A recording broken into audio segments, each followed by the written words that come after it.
What is a boat doing in the middle of a desert? You would expect to find a seagoing vessel closer to shore. This is the question archaeologists had been asking for decades. In 1988, there was a storm near one of the most important archaeological sites in ancient Egypt. A wooden structure emerged from the sand. It was hollowed out by termites. Scientists were determined to solve its mystery.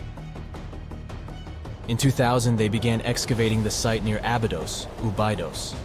An American team of experts soon discovered a boat that was 70 feet long, and it wasn't alone. In total, there were 14 boats neatly resting next to each other. It was impossible to completely dig out the boats because of their poor condition. Luckily, the wood was preserved enough to get a sample.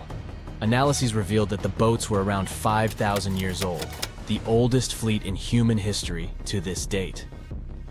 The time of their construction predates the pyramids at Giza by half a millennium. Each ship of the fleet rested in a vault that matched its dimensions.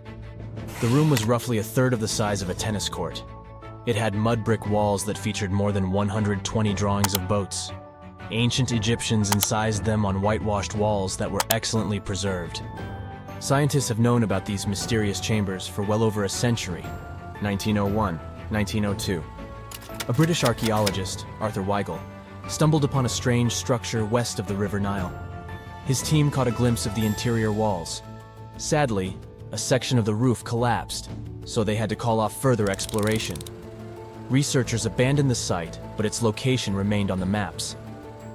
The boat's position first led scientists to think that they rested on a bank of the mighty Nile. But there was a problem with this theory. Today, the river flows almost 7 miles west of Abydos. Further studies of the surrounding terrain showed the Nile didn't change its course throughout history. Also, if the boats floated near a dock, they would be in unstable positions. The 14 vessels at Abydos were perfectly parallel to each other. There was only one conclusion possible. Someone had deliberately placed them like that. They must have gone through a lot of effort. Each boat had enough room for up to 30 rowers. These vessels could really float. They weren't models, but scholars still don't know if they actually sailed any body of water in ancient Egypt. This doesn't diminish the importance of the find. Previously, archaeologists found only small-scale models. In King Tut's tomb alone, there were 35 boat models. For a long time, these figurines were the only clues as to how ancient Egyptian vessels looked like. The boat's design confirms that they were the real deal. They are the earliest surviving examples of something called built boats. Ancient people constructed primitive vessels by hollowing out large tree trunks. The alternative was reed that was tied together to form a raft. The boats at Abydos had planks tied together. This was a major breakthrough in shipbuilding. During their lifetime, the boats must have seemed impressive. Timber was a valuable commodity at the time. There was no wood in the desert. Cedar had to be imported from Lebanon. The only person who could afford such luxury was the pharaoh. Studying the area around the ancient fleet provided more answers. Scientists discovered a mud brick structure where Egyptians worshipped the pharaoh. Its approximate date of construction matches that of the wooden boats. The same bricks out of which this building was made were used to encase the fleet. At the time of their construction, the rooms they were stored in had a ceiling. That's the section that archaeologists stumbled upon in the early 20th century. Just like mummies and coffins, these marvelous ships rested inside splendid vaults. The exterior of these rooms was also impressive. The outer walls originally had a plaster of white limestone. It reflected sunlight. In the desert sun, the structure housing the boats must have shone from miles away. Ancient Egyptian builders used the same technique to cover the pyramids 500 years later. Today, their surface looks jagged, but it wasn't always like this. When they were constructed, the pyramids had a top layer of fine white limestone. Their surface was smooth and it gleamed in the sunlight. Instead of stairs, the outer layer of the pyramids was more of a sleek ramp. Archaeologists were left with one final question. Which pharaoh owned the fleet? The answer lay just a mile from the site. This is where the tomb of a pharaoh from the 5th dynasty rested, King Senwosret III. Its time and style of construction matched the ones of the chambers with boats. The very end of his rule might explain how the boats ended up in the middle of the desert. The pharaoh probably passed away in northern Egypt. Then his body was transported down the Nile to Abydos in a marvelous procession of decorated boats. The vessels were later lowered to chambers near the final resting place of their owner. This had a symbolic meaning. In the ancient Egyptians' belief system, ships played a key role. Their supreme deity was Ra. He traveled through the sky during the day in the form of the sun. At nighttime, he sailed through the netherworld in a solar boat. The pharaoh identified himself with Ra. That's why he needed boats in the afterlife. That was the only way to regenerate himself. Just as the sun rises every day above the horizon. This belief existed for thousands of years. The more famous Pharaoh Khufu also had a ship. Scientists found it in 1954 next to his pyramid at Giza. It is some 4 centuries younger than the fleet at Abydos, but Khufu's ship was almost 2 times longer. The Great Pyramid of Giza and King Tut's tomb are some of the most famous archaeological finds in Egypt. But there are many more secrets hiding beneath the endless sands of the Sahara Desert. Recently, 2020, archaeologists found a lost city there. They have labeled it as the most important discovery since King Tut's tomb, 1922. The city of Aten is some 3,000 years old. Historians hope it will give them a unique insight into the everyday life of ancient Egyptians. The famous archaeologist and Egyptologist Zahi Hawass proclaimed the site a lost golden city. Aten sits some 300 miles south of Egypt's capital, Cairo. It is close to the famous Valley of the Kings. Archaeologists first found sections of mud brick walls that spread out in all directions. They discovered complete rooms with tools of everyday life inside.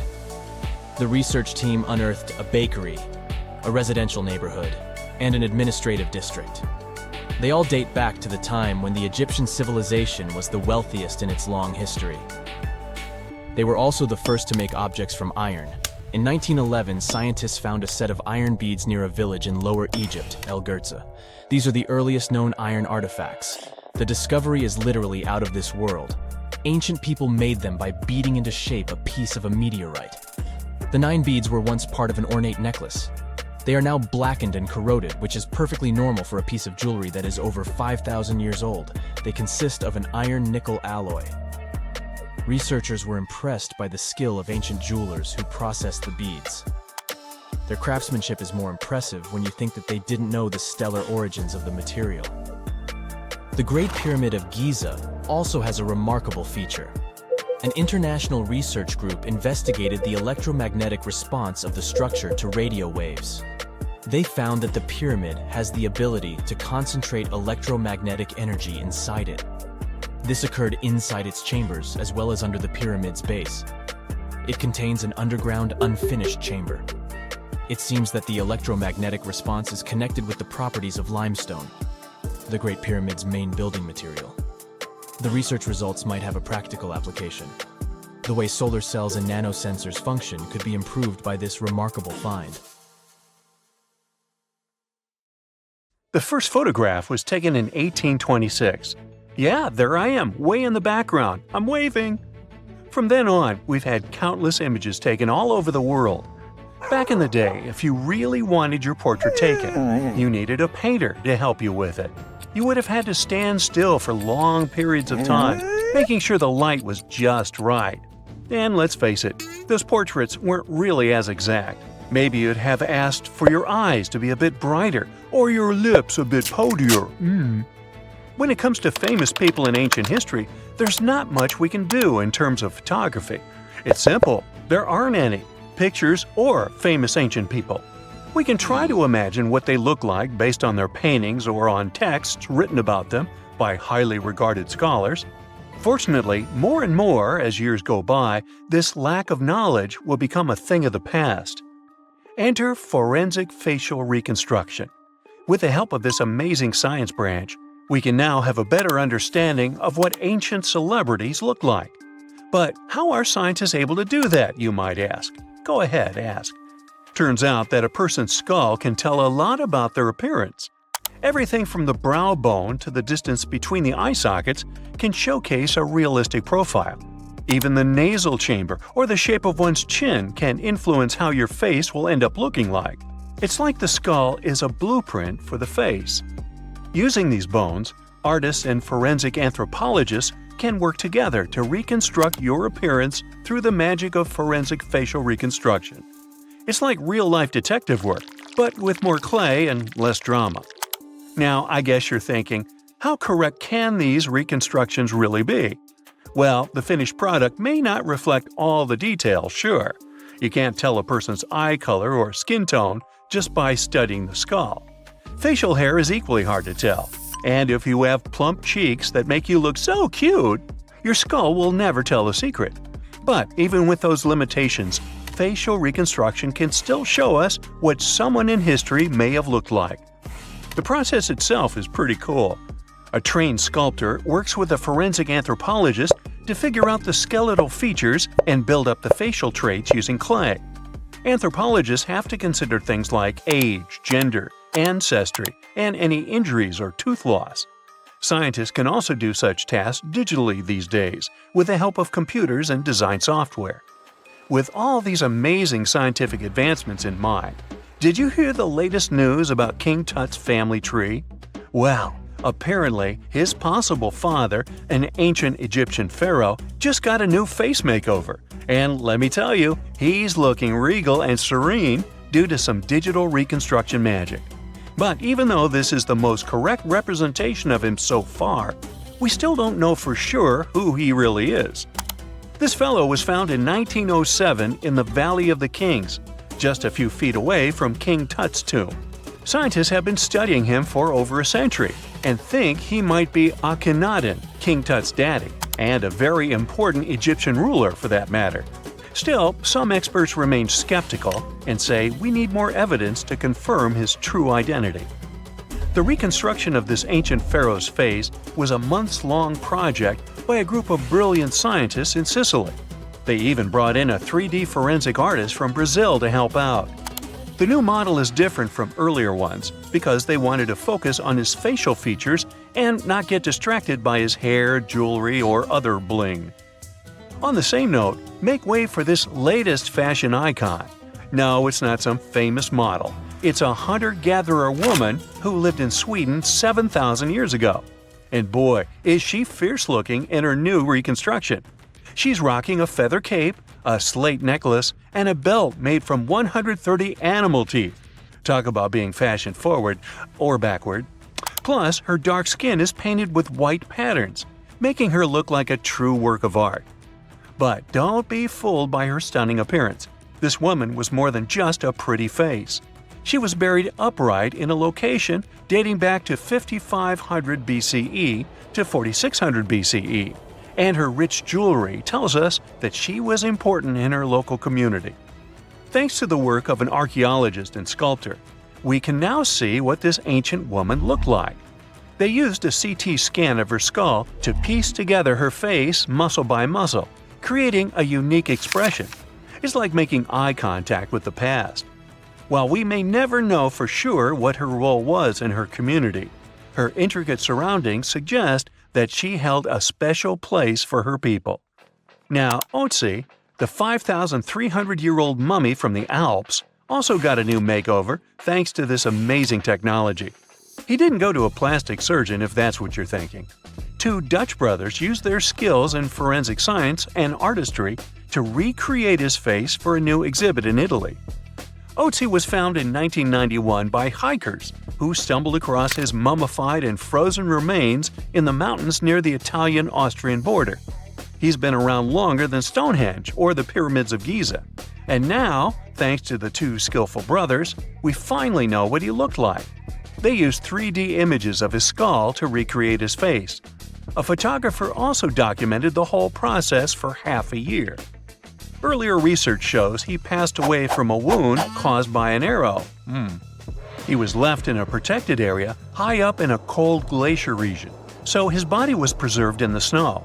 He is now safely kept in a refrigerated cell at the museum, which mimics the wet, cold glacial conditions that kept him preserved. They even have a unique cooling system that makes it possible for the mummy to be displayed. Otzi's last birthday was his 46th, which was a pretty ripe old age for his time. He was about 5 feet 3 inches tall and weighed around 110 pounds, so he was on the smaller side. But hey, size doesn't matter when you've been around for over 5,000 years. King Henry VII got a digital makeover as well, and boy does he look good. A graphic artist used a mask of Henry VII's dating from 1509 to create an impressive and realistic reconstruction. Why a mask, you might wonder? Well, before photography, people used wax masks to preserve someone's likeness more accurately than paintings or illustrations. And let me tell you, the restoration of this Henry was a game changer. Henry VII was the King of England from 1485 to 1509. A depiction of him, which can be found at Westminster Abbey, was already lifelike, but the new digital reconstruction takes it a step further. It took the team behind it about 2 months to complete, using a combination of software, custom algorithms, and really tedious image adjustments that were done manually.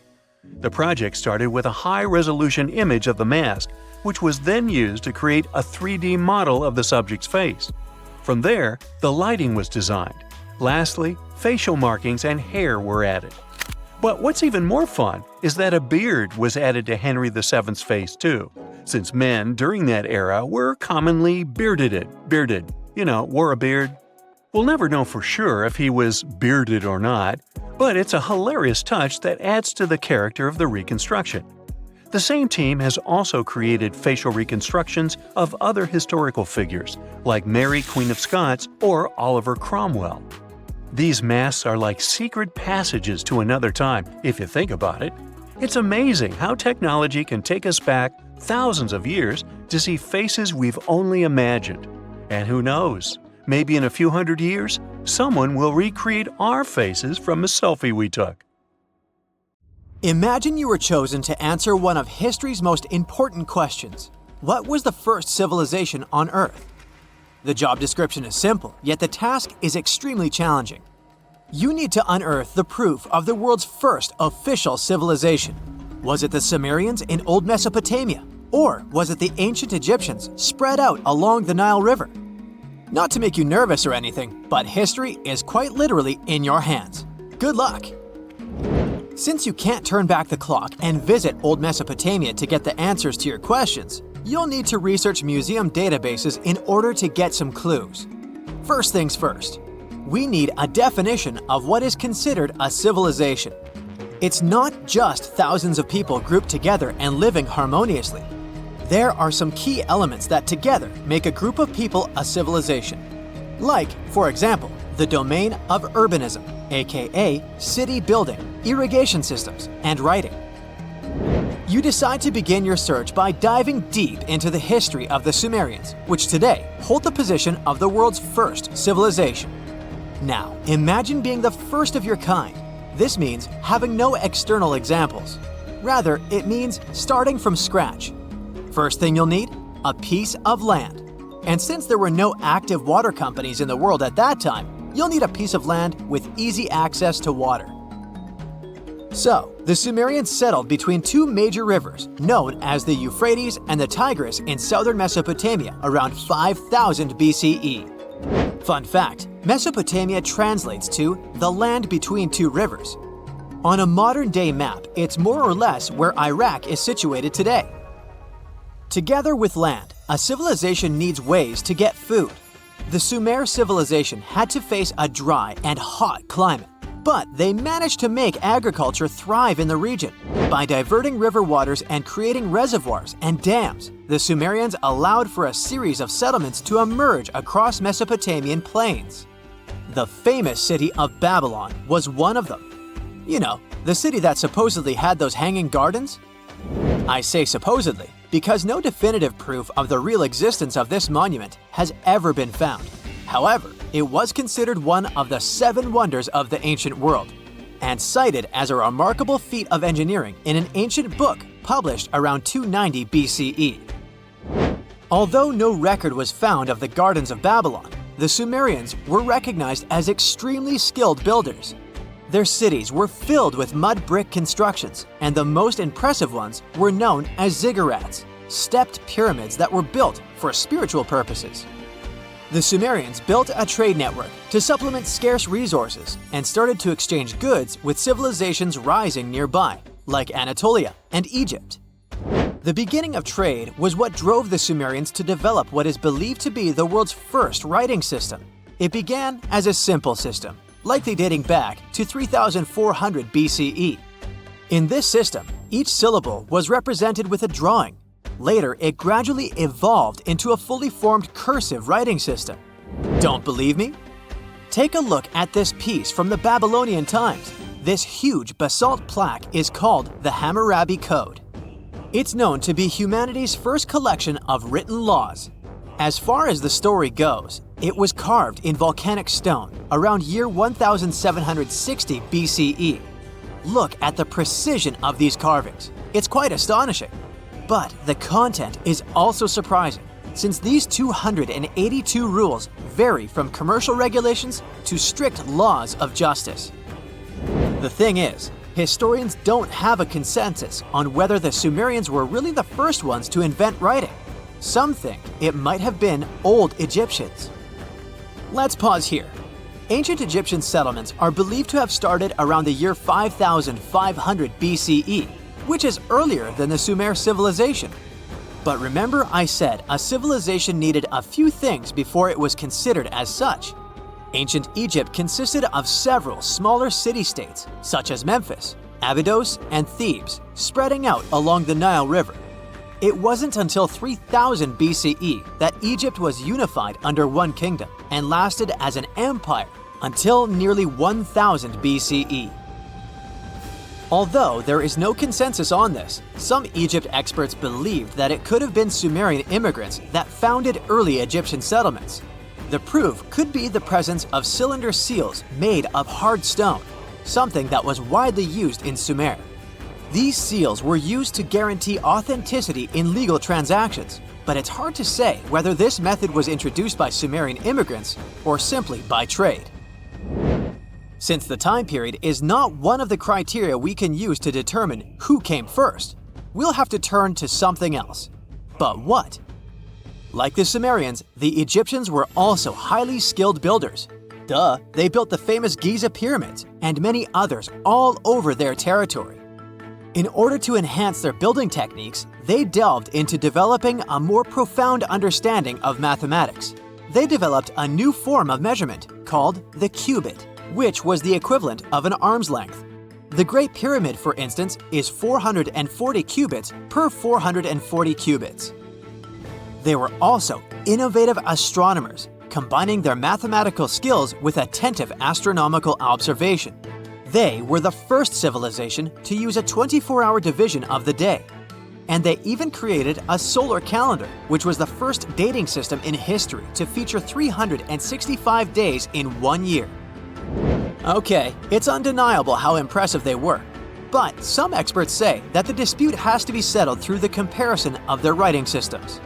Hieroglyphic writing, the first Egyptian style of writing, is said to date back to 3000 BCE. It was a composition of over 700 symbols, which were carved in stone. For a long time, researchers believed that the Sumerian writing had come before Egyptian, but in a recent discovery made by Yale researchers claims otherwise. Archaeologists have discovered a panel of 4 signs that are believed to have been written around 3250 BCE.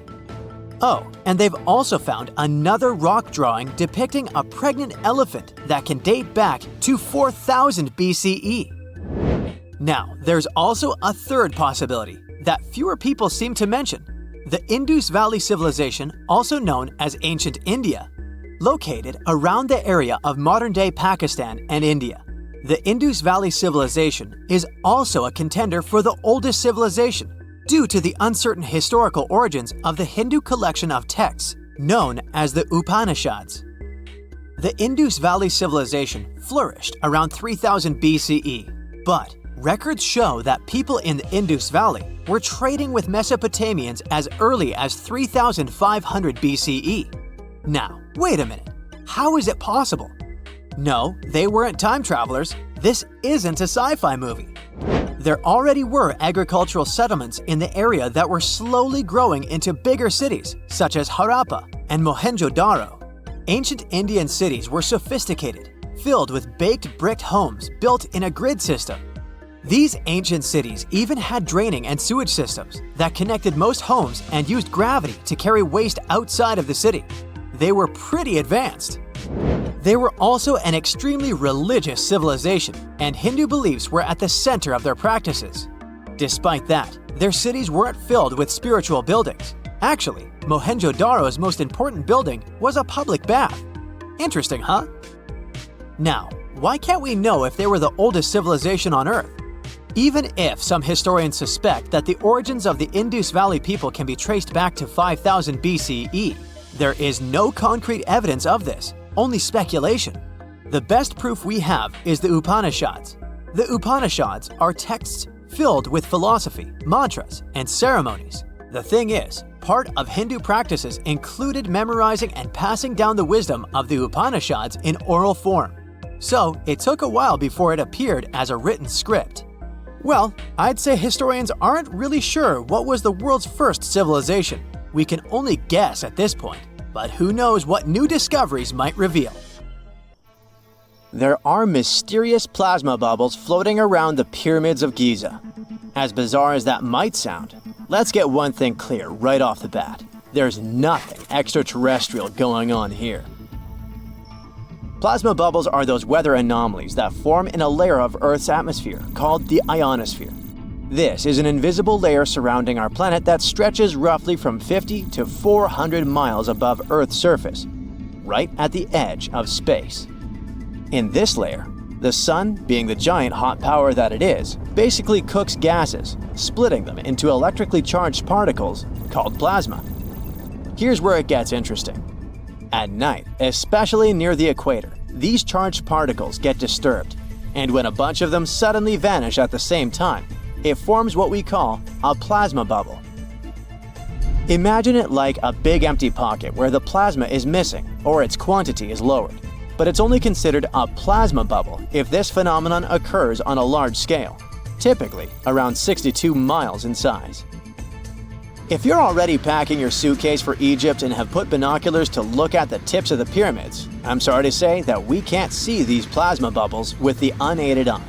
It's all happening way above our heads, completely invisible to us. Scientists need to use special equipment, like the Latitude Long Range Ionosphere Radar, or LARID, to detect these bubbles. This advanced technology helps researchers track and observe the movement and formation of plasma bubbles in real time. This formation, by the way, can be triggered by solar storms. That brings us to November 2023, when an impressive solar storm occurred. On a scale from 1 to 5, this one was classified as a G3, which is considered a strong event. Solar storms occur when sunspots are basically cooler, darker areas on the sun's surface, release bursts of energy into space. These flares triggered several geomagnetic storms on Earth. While this might sound like doomsday stuff, it didn't disrupt our daily lives too much. In fact, it was great news for skywatchers, since the solar storm created stunning auroras, with the northern lights visible as far south as Greece and Turkey. But this particular storm in 2023 also had another interesting consequence. It caused the largest plasma bubble ever recorded by the Chinese radar.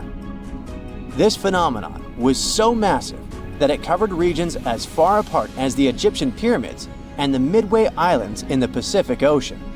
Now that's a huge distance, and it is a big deal for science. And that's because plasma bubbles are a growing threat to modern technology. Experts say they can disrupt satellite communications and GPS systems. So if you're using Google Maps or Waze and suddenly it can't figure out where you are, a plasma bubble might be to blame. Great. We now know what's going on with those bubbles, detected above the pyramids of Giza. But things get even weirder inside this ancient construction. Apparently, the Great Pyramid of Giza has the ability to concentrate electromagnetic energy within its interior. A couple of years ago, a group of researchers decided to see what would happen if they took this ancient architecture and hit it with radio waves. I mean, waves that are similar to the kind your phone uses, but on a much larger scale, up to 1,900 feet long. But since they couldn't just start blasting radio waves at the actual pyramid, they did the next best thing: computer modeling. Using these simulations, the researchers discovered something incredible. The Great Pyramid can actually concentrate electromagnetic energy within its internal chambers, as well as underneath its base, where an unfinished chamber is located. By concentrate, I mean something like trap it. For example, when you shout into a cave, you hear your voice echo back, right? The sound waves don't just disappear, they bounce around and get focused. Similarly, when radio waves hit the pyramid, they don't just pass through or around it. Instead, they get absorbed, bounce around, and focus inside and underneath the pyramid. Our list of mysterious phenomena surrounding the Egyptian pyramids doesn't end there. Inside the pyramid, there's a long, narrow passage that leads to what's known as the King's Chamber. This room sits at the center of the pyramid, and it's believed to have been the final resting place of Pharaoh Khufu, the ancient Egyptian leader who commissioned the entire thing over 4,000 years ago. When visitors step into the King's Chamber, two things normally strike them: the room's incredible acoustics and its heavy, imposing structure, which is entirely lined with red granite. Recently, scientists have started to connect these two facts. Some researchers now believe that the King's Chamber might be able to catch or pick up sound energy generated from other parts of the pyramid. In other words, this room might have been designed to amplify sound in a way that no other chamber in the pyramid can. To test this theory, researchers conducted an experiment where they sang in the Queen's Chamber, which is located directly below the King's Chamber. Here's where it gets wild. The music couldn't be heard in the lower underground rooms of the pyramid, but it sounded loud and clear in the King's Chamber. One possible explanation for this is the type of stone used in the King's Chamber: pink granite. Granite is known for its piezoelectric properties, meaning it can absorb energy from its surroundings, like sound vibrations, and convert it into electrical energy. This suggests that the chamber's unique acoustics might be due to more than just the shape of the room. It could be that the granite itself plays a role in amplifying and concentrating sound waves. According to scientists, these discoveries open up a whole new field of research into the pyramid's potential. Could the ancient pyramids have somehow harnessed the energy created by sound waves, or even Earth's natural vibrations? It might sound far-fetched, but considering the granite's piezoelectric properties are well documented in modern science, it's not entirely impossible. Who knows? Maybe we've only just scratched the surface of what the pyramids were truly capable of. Speaking of just scratching the surface, there's even more to think about, like how the pyramids ended up in such a perfect location.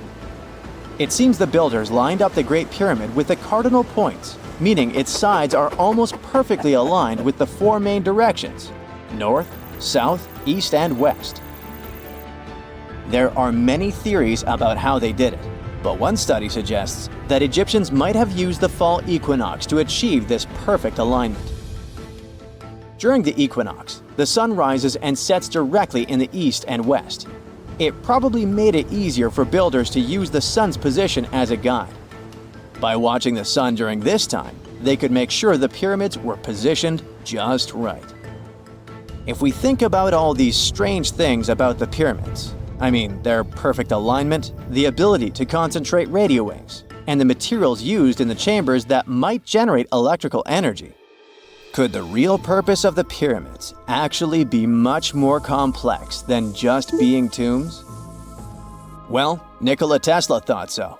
It is said that the famous inventor and engineer was kind of obsessed with the Egyptian pyramids, and he wondered if they might actually be giant energy transmitters. He believed the shape and position of the pyramids could help them function as huge generators, capable of producing free, limitless energy. Some researchers agree with Tesla and believe that these massive monuments might have been designed as giant power plants. According to their theory, builders could have figured out how to move ions, those electrically charged particles in the atmosphere, by placing materials like copper, gold, and silver around the pyramids. So, it's definitely possible that the ancient Egyptians created a sustainable, renewable power source. Although this is a very interesting thought, We haven't been able to confirm this theory, and the true purpose of the pyramids remain one of humanity's biggest mysteries. Big news! Santa is real, and he looks like this. I know it's not exactly how we pictured the jolly old guy, but a recently discovered tomb might just be the proof we've been waiting for to show that St. Nicholas was real and Turkish. Turns out, he wasn't a North Pole native, but a kind-hearted bishop from the 4th century, famous for giving gifts to everyone. The legend says he was a wealthy man born in the ancient city of Petra, modern-day Turkey, who traveled to the countryside to help the poor and the sick. For centuries, though, people couldn't be sure he actually existed. Some historical sources say he was buried in Myra, which is now called Demre, Turkey. Since the 80s, archaeologists have been digging around this area, trying to prove it. And now, their Christmas miracle has finally come true. After digging 6 feet deep in an annex of St. Nicholas's church, they uncovered a mysterious limestone tomb, about 2 meters long. While they're pretty sure this is St. Nick's final resting place, they're still searching for an inscription to confirm its exact age. Now, if we're talking about the fictional Santa Claus, legend says his home is in Lapland, Finland. Back in 2018, archaeologists made an interesting discovery that could finally prove that Santa was real. They were digging at a site called Tiny Aro when they stumbled upon about 200 burial pits. But when they looked inside, there was definitely no sign of Santa. Actually, there were no human skeletons at all, just a bunch of things like pottery and animal bones. So no one really knows what this place was. That was the complete opposite of what happened with a group of archaeologists working in the ancient city of Petra, Jordan. Since 2003, there have been rumors about hidden chambers beneath the famous monument called Al-Khazneh, also known as the Treasury. 21 years later, a team finally decided to dig and uncovered an intact tomb. Inside, they found at least 12 human skeletons and artifacts, estimated to be over 2,000 years old. Hundreds of thousands of tourists travel to Al-Khazneh every year, and most of them probably go there to see the site of the Holy Grail in the movie Indiana Jones and the Last Crusade. So, do you want to know the funny part?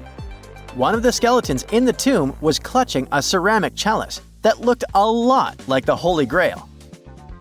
You probably remember the devastating fire that caused massive damage to Notre Dame in Paris back in 2019. Because of that, the building, originally built between the 12th and 13th centuries, had to be restructured. But archaeologists saw it as a golden opportunity to dig into the site and uncover its hidden secrets. The team was only allowed to dig about 16 inches beneath the floor, but that was enough.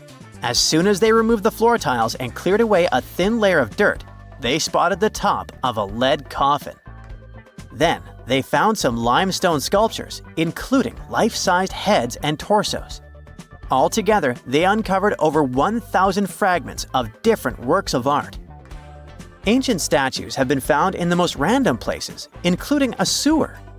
In July 2024, Bulgarian archaeologists were checking a Roman sewer in the ancient city of Heraclea Sintica when they found a nearly 7-foot-tall marble statue of Hermes, the Greek messenger deity. This town was completely devastated and abandoned after 2 earthquakes, one in the year 388 and the other in the year 425. But somehow, it didn't destroy this statue. In fact, its head was found in surprisingly good condition. Finding ancient artwork is definitely fascinating, but imagine stumbling upon an entire hidden city in the Amazon rainforest. Using high-tech lasers, researchers uncovered a lost civilization with thousands of structures and a whole network of roads, canals, and houses, all buried beneath the dense jungle. This city was built around 2,500 years ago, in an area located in the shadow of a volcano, which, by the way, could have erupted and destroyed this civilization at some point. It's hard to say exactly how many people lived there, but experts estimate they stayed up there for about 1,000 years. This discovery proves ancient people also had huge organized cities in the middle of the Amazon. A similar thing happened in Campeche in southern Mexico. An archaeologist was doing some research on the internet when he accidentally discovered a hidden Maya city. This area, now called Valeriana, was huge, about the size of Edinburgh, the capital of Scotland. It had pyramids, sports fields, amphitheaters, and paths connecting different districts. Thanks to satellite images, archaeologists uncovered an entire unknown civilization from the Bronze Age. They were checking out aerial images when they discovered 100 prehistoric settlements in the Pannonian Plain, a region that includes parts of what's now Serbia and Hungary. The people who lived there are now known as the Titsa site group, and it looks like they were a pretty well-organized society, skilled at growing food, hunting, and fishing. Google Earth helped a team to uncover a mysterious set of 400 ancient gates in Saudi Arabia. These gates, scattered across the desert, are thought to be from thousands of years ago. They're made of stone and arranged in weird formations that have left archaeologists scratching their heads. I mean, they don't look like they were meant for funerals, and they don't seem like structures where people lived. So, we still have no idea what they are. Technology is really changing archaeology. Thanks to artificial intelligence and, well, a $1 million prize, we've finally been able to decipher part of an unreadable and super damaged ancient scroll. The Herculaneum scrolls were discovered by workers digging up the ancient town of Herculaneum near Pompeii in 1752. But their condition was so bad that, for years, they were considered indecipherable. Thankfully, AI has helped unveil their secrets. Based on the studies so far, experts believe that one of these scrolls was written by a philosopher who valued pleasures, like music and food, above all else. No doubt, Stonehenge in England is one of the most mysterious places on Earth. Some theories even suggest it was built by extraterrestrials. After more than a century of research, archaeologists are still figuring out how it came together. See that big altar in the middle? Turns out it came all the way from Scotland. And that's pretty wild, considering this massive sandstone block weighs over 6 tons, and the people who built Stonehenge more than 4,000 years ago didn't have the luxury of wheels or modern tools. We can find some pretty amazing stuff in the oceans too. In 2013, a mysterious shipwreck was found about 20 feet underwater off the coast of Kenya. At the time, no one knew where it came from, but now, researchers are pretty sure this could be a ship from Vasco da Gama's fleet. You know, the famous Portuguese navigator, best known for being the first to sail from Europe to India by rounding Africa's Cape of Good Hope. If it's confirmed, this shipwreck could be one of the earliest European shipwrecks in the Indian Ocean. Ancient treasures can take many forms, including a bottle. Recently, archaeologists in Norway uncovered a 150-year-old message in a bottle during an excavation of a Viking burial mound. The bottle contained a letter written by Anders Lorange, an archaeologist who worked on the site back in the 1800s, along with his business card and a few coins wrapped in paper. The letter gave some details about the excavation, though it seems Lorange got a few things wrong, like the exact number of Viking shields discovered. At the end of the letter, he wrote a personal note in runic script, "Emma Gade, my girlfriend." So it gave us not only insights into history, but also a peek into his love life. 1,000 years ago, near modern-day St. Louis, Missouri, there was a vibrant, bustling city called Cahokia. It was a Native American city, the largest and most influential one in Mississippian culture. At its peak, around 1050 BCE, Cahokia was home to as many as 30,000 people, making it larger than Paris at the time. But what's interesting is that Cahokia didn't have any big marketplace. Usually trade was the backbone of any big city, yet this one stood out for archaeologists. That's because Cahokia wasn't about commerce. It was about culture, community, and parties. The people who lived there threw massive parties that would last for days. The city's grandest feature was its 50-acre plaza, surrounded by amazing earthen pyramids. This massive space could hold over 10,000 people. Imagine them all gathering there for festivities, dancing, drinking coffees and teas, feasting on deer and betting on sports. The events were super lively. Cahokians would wear awesome costumes, style their hair in interesting ways, and decorate their bodies with tattoos. Athletes were playing a game called chunky, where they hurled spears at a rolling stone disc, competing to get as close as possible. The roar of the crowd filled the air, and performers showed off their skills. These celebrations were so wild, they left traces in history. After the parties ended, Cahokians cleaned up by tossing leftovers into pits. Archaeologists have uncovered these waste pits, and they were filled with food remains and pottery. One pit alone contained the remains of 2,000 deer, and that's from a single event. They also found traces of yaupon holly, a caffeinated plant that was traded from hundreds of miles away. This just shows how much effort and thought Cahokians put in their celebrations. Would you like to live in a city like this? But aside from all the fun and games, Cahokia was also deeply complex and spiritual. The city was built on a landscape that mixed dry land with swampy patches. Many people believe that this symbolized the connection between the world of the living and the dead. The people of Cahokia saw their city as a bridge between these two realms. They built earthen mounds, both for ceremonies and rituals, and as construction support. These mounds rose from the swampy areas. Meanwhile, people settled in the drier spots. Elevated pathways connected these neighborhoods, creating a physical link between life and death. Isn't it sad that some ancient metropolises that rival modern cities in scale just disappeared? Cahokia's story came to a quiet end around 1350 CE, when the city was abandoned, all due to changes in environments and weather, floods, and other problems. But the influence of Cahokia was so big, it spread to distant places. Some of their traditions, like chunky and yaupon tea, have survived in native communities to this day. Today, Cahokia is a UNESCO World Heritage Site, and it's not the only megacity we lost. About 5,000 years ago, people in the Indus Valley built some of the world's first cities. Mohenjo Daro was an ancient city in what is now Pakistan.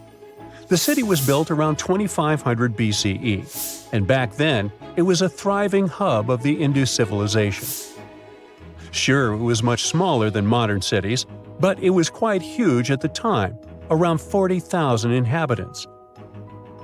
It looks like the locals were crazily strict and disciplined people. The city's planning and organization were incredible.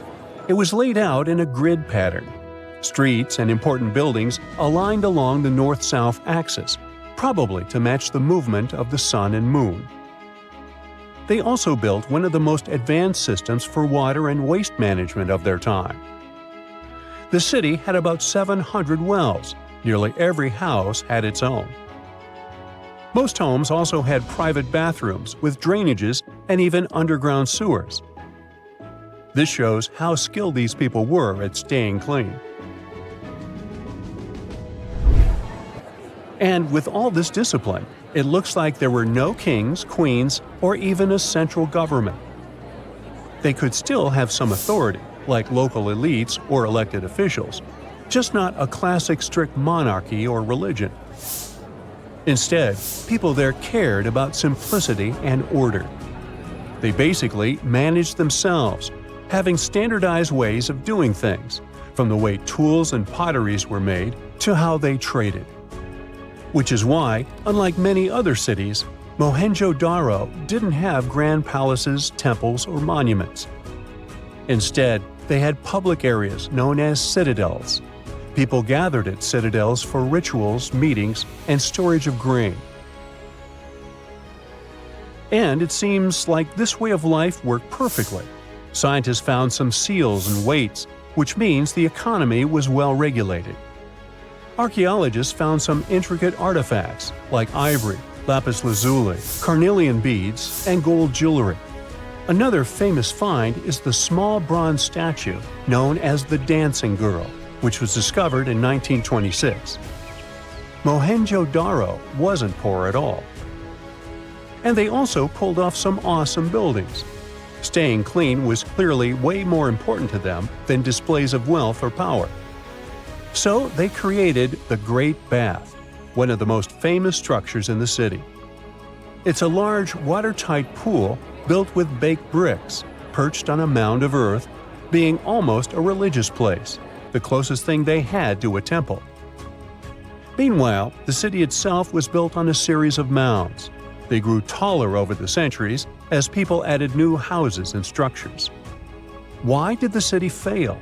No one really knows. There's something mysterious about the sculptures archaeologists found. Many of them seemed intentionally broken. This means the city's later inhabitants, maybe invaders or something, destroyed them for some reason. Some scientists think that the Indus River may have shifted course, disrupting agriculture and trade. But there's no evidence of a flood or any big event like this. It just seems like, over time, the entire Indus civilization just gradually faded away. By 1900 BCE, the culture had shifted and didn't leave much behind. Let me tell you now about the ancient city of Kos, which is located where the modern town of Kos now stands in Greece.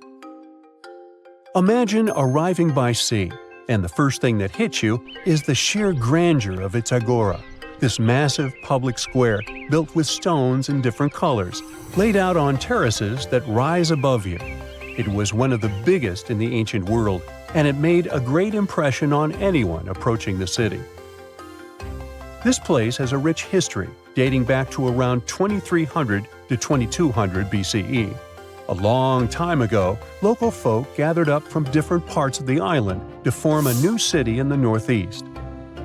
People have lived there since the Bronze Age, and over time, it became a super important center of culture and trade. And no wonder, since it's right near a natural harbor. The harbor was sheltered by two breakwaters, and people built some of the most important religious sites there, including the sanctuaries of Aphrodite and Hercules. Kos wasn't just beautiful, though. It had some brilliant design. The whole city was laid out in a neat grid, with streets crossing each other at perfect right angles, literally looking almost like a modern city. Thanks to this, moving around was super easy, and the blocks, or insulae, were big enough to fit several large houses. Kos remained largely unchanged until the 6th century CE. Over time, it started gradually shrinking in size, confined within the walls of what is now the Chora neighborhood. Meanwhile, Palmyra was an ancient city built around a beautiful oasis sometime around the 3rd millennium BCE. Originally known as Tadmor, this city flourished as a major stop on the Silk Road, linking the Near East with Asia. It was a thriving center of trade and culture. They had a marketplace, assembly buildings, grand gates. In other words, this place was bustling with life. The city has been through many hands throughout its history, from the Byzantine to Arab caliphates, which is probably why it had some awesome architecture. An interesting blend of Greco-Roman, Persian, and Arabic vibes. The Temple of Bel, the Great Colonnade, and a Roman-style theater. But, like all the others, it decayed over time. Palmyra's importance faded, and by the early 1400s, it had been largely destroyed.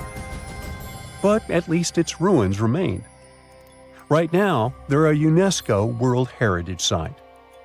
Back in December 2012, a lot of people were freaking out over the idea that the world might end in some catastrophic event. And it was all thanks to the famous Maya calendar. This ancient way of tracking time had been the subject of endless speculation. But one of its biggest mysteries was definitely an 819-day count found in some versions of the calendar. No one could explain why it was there or how it worked, until recently, when a group of researchers from Cambridge might have finally cracked the code. First things first, how does the Maya calendar work? So the system the Maya civilization used to track days was based on something we now call the calendar round. Think of it like 3 interlocking gears.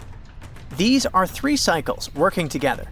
The first is a 365-day solar year, known as Hab. The second is a cycle of 20 names.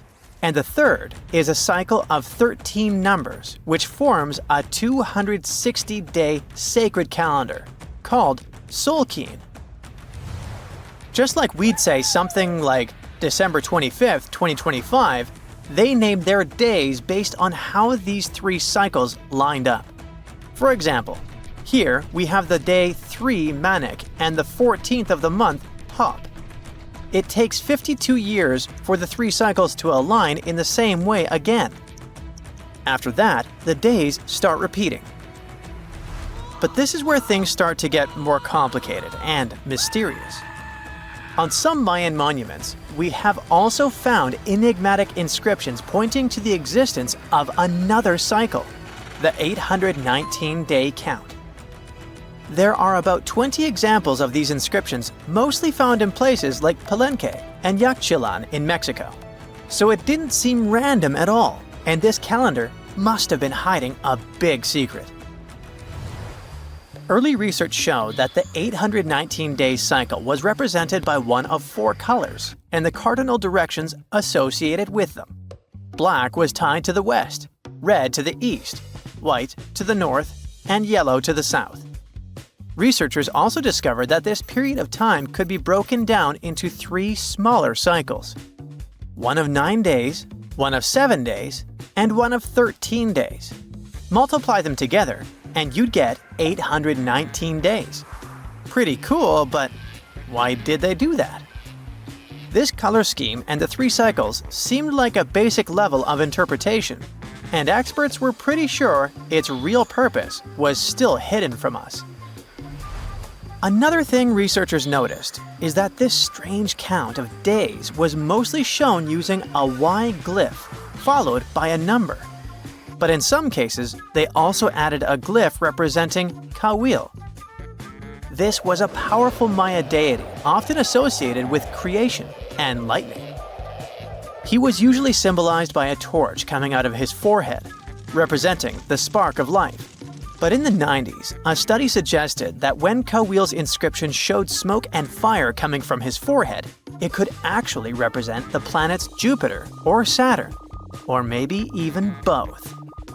Wait, that means that the 819 days count could be linked to both planets in some way.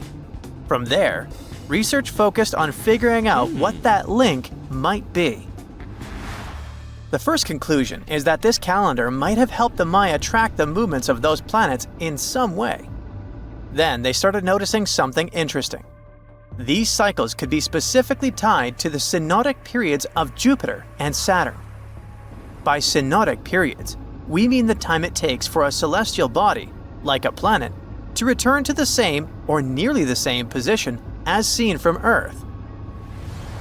While this possibility was pretty exciting, something didn't quite add up. Each planet moves very differently, and trying to fit multiple planets into an 819-day span just didn't seem to work. In other words, this 4-part color-coded calendar system was simply too short to align perfectly with the synodic periods of the visible planets. So it looks like we're back to square one. This mystery had people scratching their heads for ages, until 2023, when specialists realized they might have been looking at it all wrong. Researchers actually needed to shift their perspective. Instead of seeing this system as 819 days, they needed to consider the number as representing timelines. And this period of time could be just a small part of a much, much bigger calendar. You see, as we said earlier, this cycle seemed to track the period when a planet became visible to people on Earth. To prove that these 819 cycles were timelines, not actual days, researchers needed a planet that could serve as a starting point to back up their theory. In this case, it was Mercury. And there's a pretty simple reason for that.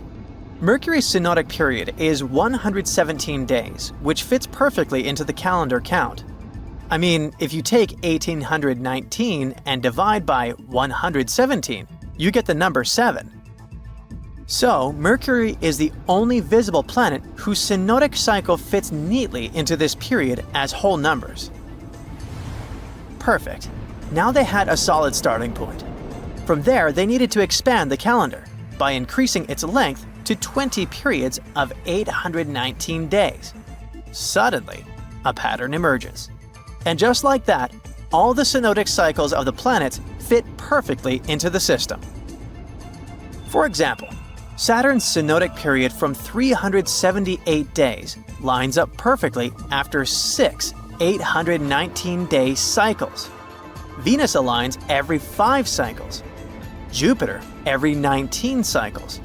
And Mars, which takes the longest, needs 20 cycles. In other words, it takes about 45 years for Mars to align with the synodic periods of all visible planets. So, this is how researchers determined that the ancient civilization wasn't referring to days, but rather to timelines. The Maya astronomers came up with this count as part of a larger calendar system of 20 periods. But then a question comes up. Why was studying the synodic period so important to the Maya? Well, we don't have super specific answers about this mysterious calendar yet. But what we can say for sure is that the Maya truly believed in the powerful influence of the cosmos on daily life. So maybe they wanted to analyze how the movements of all the visible planets lined up with their other calendars. Of course, this system is just one part of the Maya's amazing and advanced understanding of astrology. And it wasn't just about using astrological cycles for planting and harvesting. They also had crazy specific knowledge, like how to predict solar eclipses. Archaeologists believe the Maya connection to the stars is reflected in the ruins of their world. Take the famous pyramid in the ancient city of Chichen Itza, located in Mexico's Yucatan Peninsula. If you look closely at the base of its staircase, you will see a snake's head carved in stone. But here's the coolest part. During the spring and fall equinoxes, when day and night are exactly the same length, the sun casts sharp, triangular shadows on the staircase. It creates the illusion of a snake slithering down the steps. Another example of how they use their knowledge of astronomy in their temples is in Tikal, Guatemala. Built around year 1 of the Common Era, this pyramid is considered one of the Maya's earliest astronomical complexes. And its alignment and orientation allowed them to track and calculate solstices and equinoxes with incredible precision. The Maya were skilled sky watchers. Just like we have modern-day high-tech observatories with round domes, they had something similar. Meet El Caracol. The name means snail in Spanish and refers to the spiral staircase inside the tower. Built around 906 Common Era, it was the perfect place to observe all the changes in the sky and track the movements of the sun, moon, planets, and stars. Unlike us today, with our telescopes, satellites, and advanced tools, the Maya relied entirely on naked eye observation, and that makes their achievements even more incredible.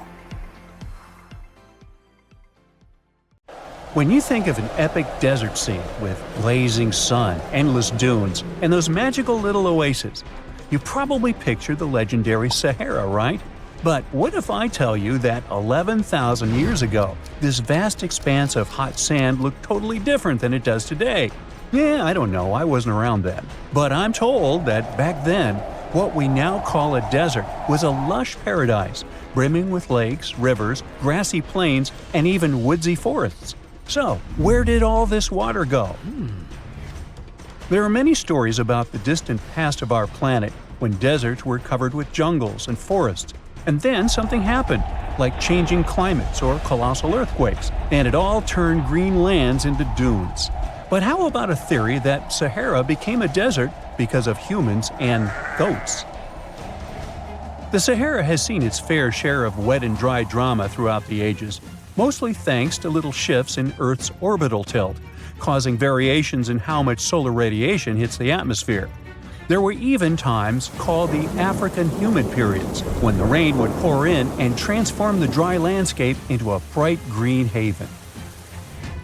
But between 8,000 and 4,500 years ago, something really funky happened to this region.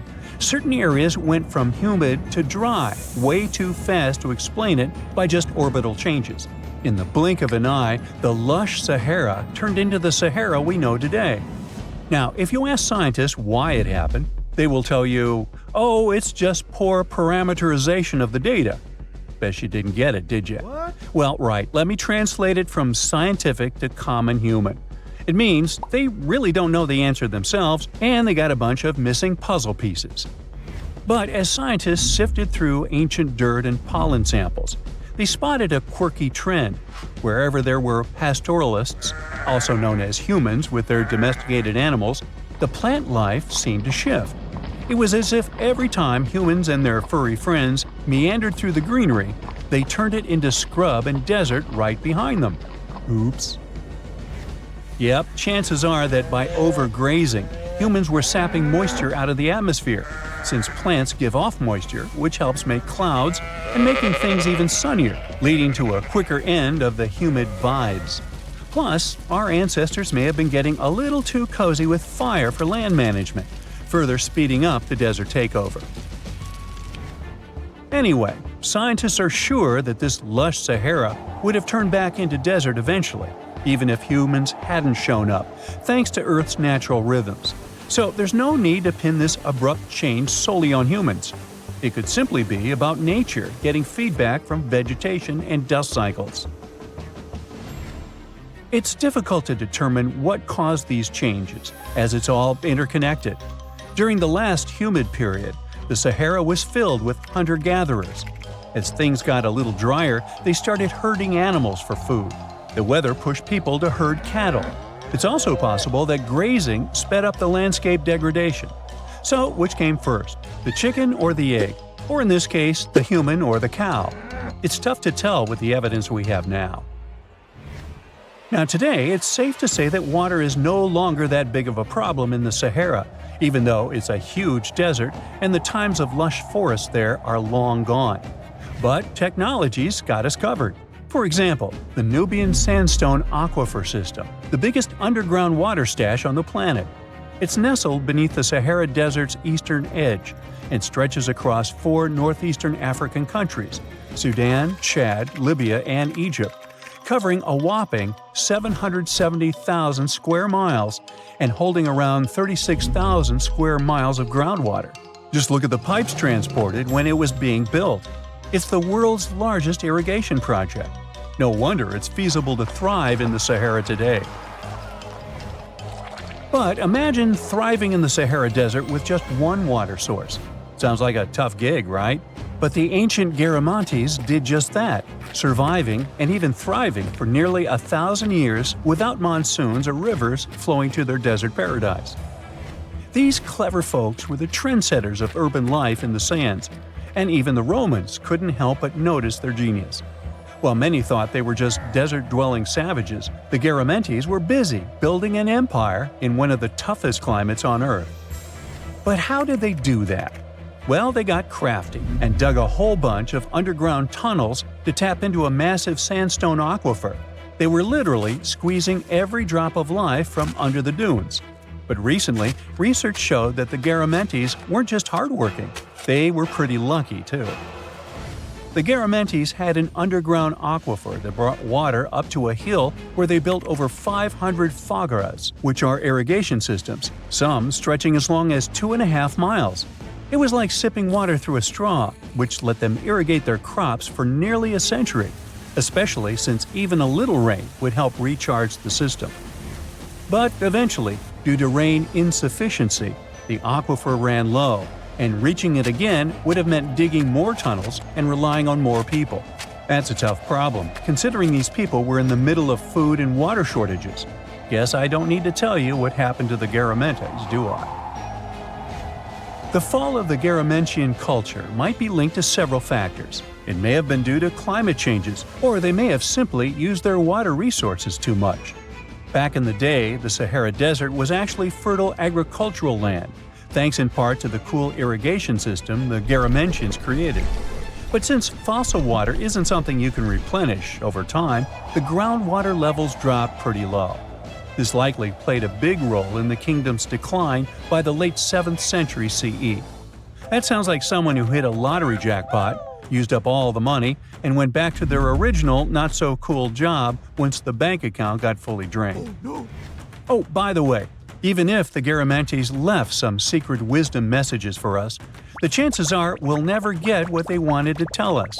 Nobody really knows what language they used, and their texts are nearly indecipherable to us today. But let's go back to the Green Sahara. So it transformed into a desert about 4,500 years ago. But today, we can understand how people lived in those times in the Sahara thanks to natural parks in Africa that have the ultimate outdoor art gallery.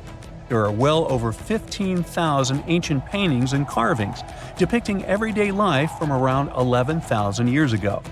However, if the carvings aren't enough for you and you feel like visiting an actual green desert, all you have to do is book a flight to California.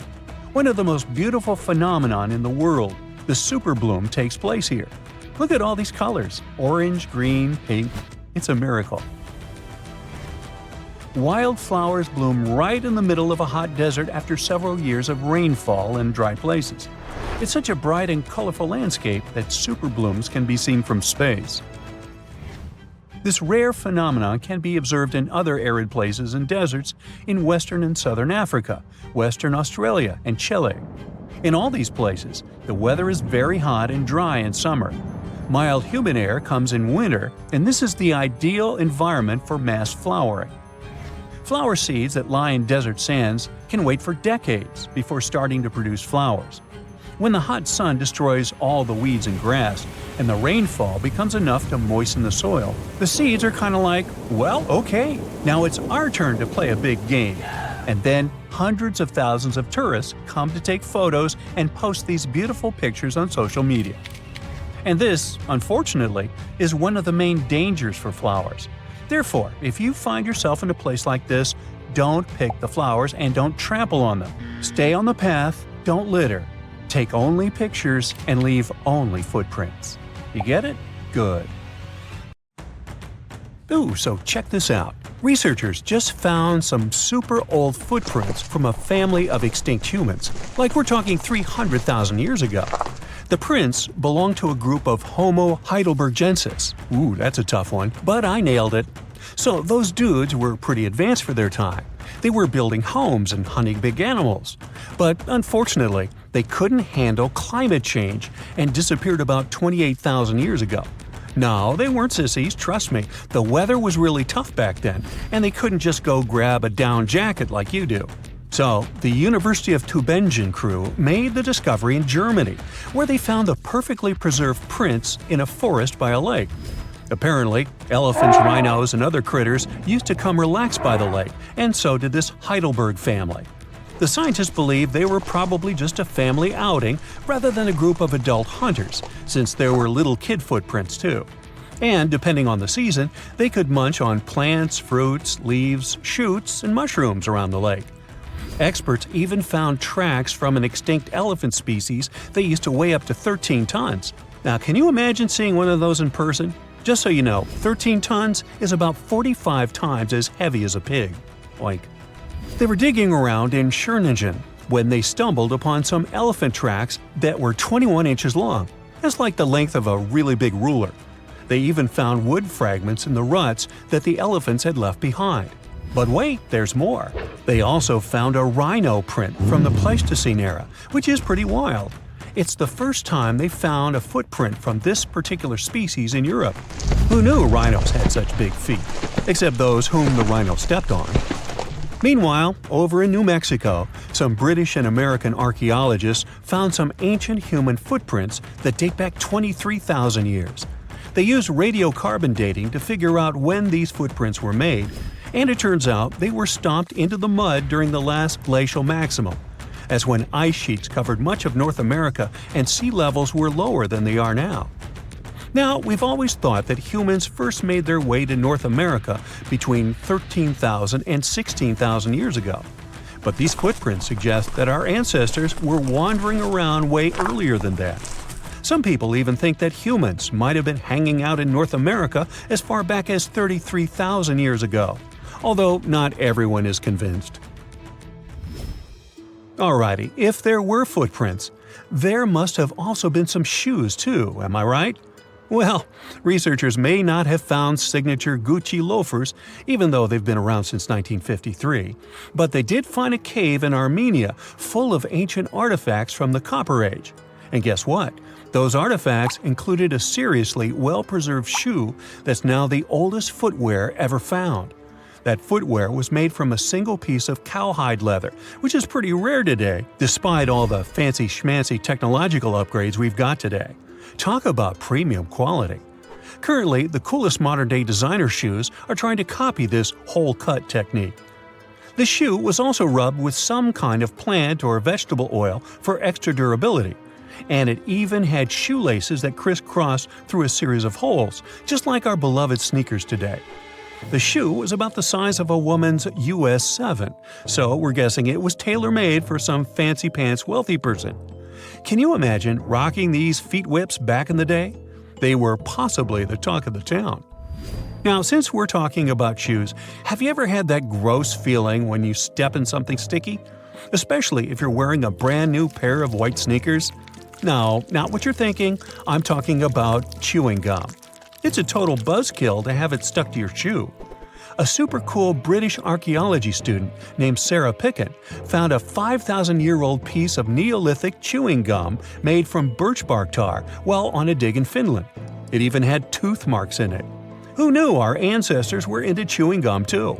Apparently, birch bark tar has antiseptic properties, so it's believed that Neolithic peeps chewed it to help treat mouth and gum infections. So it looks like people have been spitting out gum since the beginning of time. Ah, what a tradition. Prehistoric designers had way more than just shoes to offer to prehistoric fashionistas. You're not going to find such a statement piece in the mass market, and I'm not sure about high-end boutiques either.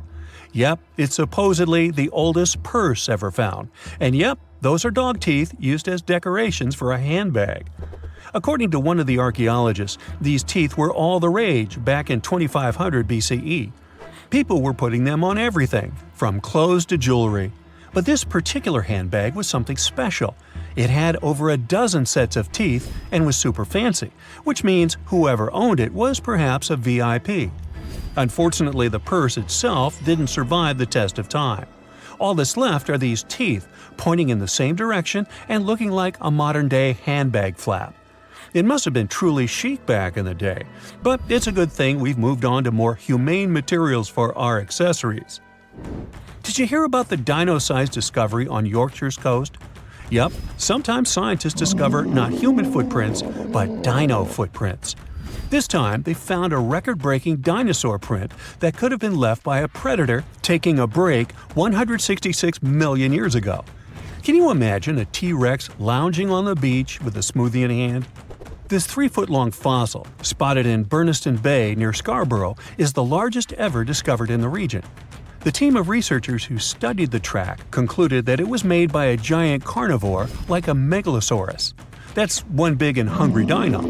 The footprint is the largest made by a theropod, which is a group of bipedal dinosaurs that includes the infamous Tyrannosaurus rex. So, we're talking about some seriously big and scary creatures here. A paleontologist from the University of Manchester said the discovery had shed new light on the behavior of these carnivorous giants. Apparently, features of the footprint suggest that this large predator was squatting down before standing up. Maybe it was doing some yoga or taking a bathroom break. Who knows? Another archaeologist, Marie Woods, stumbled across the print while collecting shellfish on the shore. She said she couldn't believe what she was looking at. I mean, who would expect to find a giant dinosaur print while picking up some clams? It's lucky that Ms. Woods and Rob Taylor, a local fossil collector, rescued the fragile print from the shoreline. Experts warned that it was at risk of being lost to erosion or landslides. Now, plans are in motion for the footprint to go on public display at the Rotunda Museum in Scarborough. But there's some more dynamite news. Several drought conditions in Texas have revealed ancient dinosaur footprints that are over 100 million years old. Multiple dinosaur tracks belong to the dinos were recently discovered at Dinosaur Valley State Park in northwest Texas. The droughts have caused a river running through central Texas to dry up almost entirely, which is how these prehistoric prints were finally uncovered. This guy was a real beast, measuring 15 feet and weighing in at 7 tons. It used to roam the area over 113 million years ago, according to the state park. About 60 prints from this dino have been revealed due to the drought, with an estimated 140 tracks from the dinosaur in total. But that's not all. Prints from Sauroposeidon were also discovered. This creature was a massive 66 feet long and weighed about 48 tons when fully matured. Experts believe that the Acrocanthosaurus preyed on Sauroposeidon, which explains why their prints were found together. There's a weird thing though. Sauroposeidon was bigger than Acrocanthosaurus. Can any professors please explain to me why the smaller dude would munch on the bigger one? In 1850, French scientist Auguste Mariette went to Egypt looking for manuscripts, but accidentally found a head of a sphinx sticking out of the dunes. He cleared the sand and figured out the sphinx was guiding the entrance to some underground construction.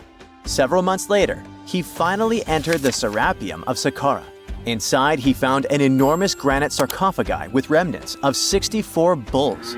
Scientists are still amazed by the tech that the ancient Egyptians used to transport those enormous boxes. The Serapium was built around the year 3000 before the Common Era. It was an underground tomb built to honor the sacred Apis bulls of ancient Egypt. It had a long hallway, almost 500 feet long, with giant stone rooms on both sides. Some of the sarcophagi weighed as much as 50 average cars, and all of them were made with super precision, with exact 90-degree angles. These sarcophagi were beautifully decorated with hieroglyphs and carvings that told stories about the lives and importance of the Apis bulls.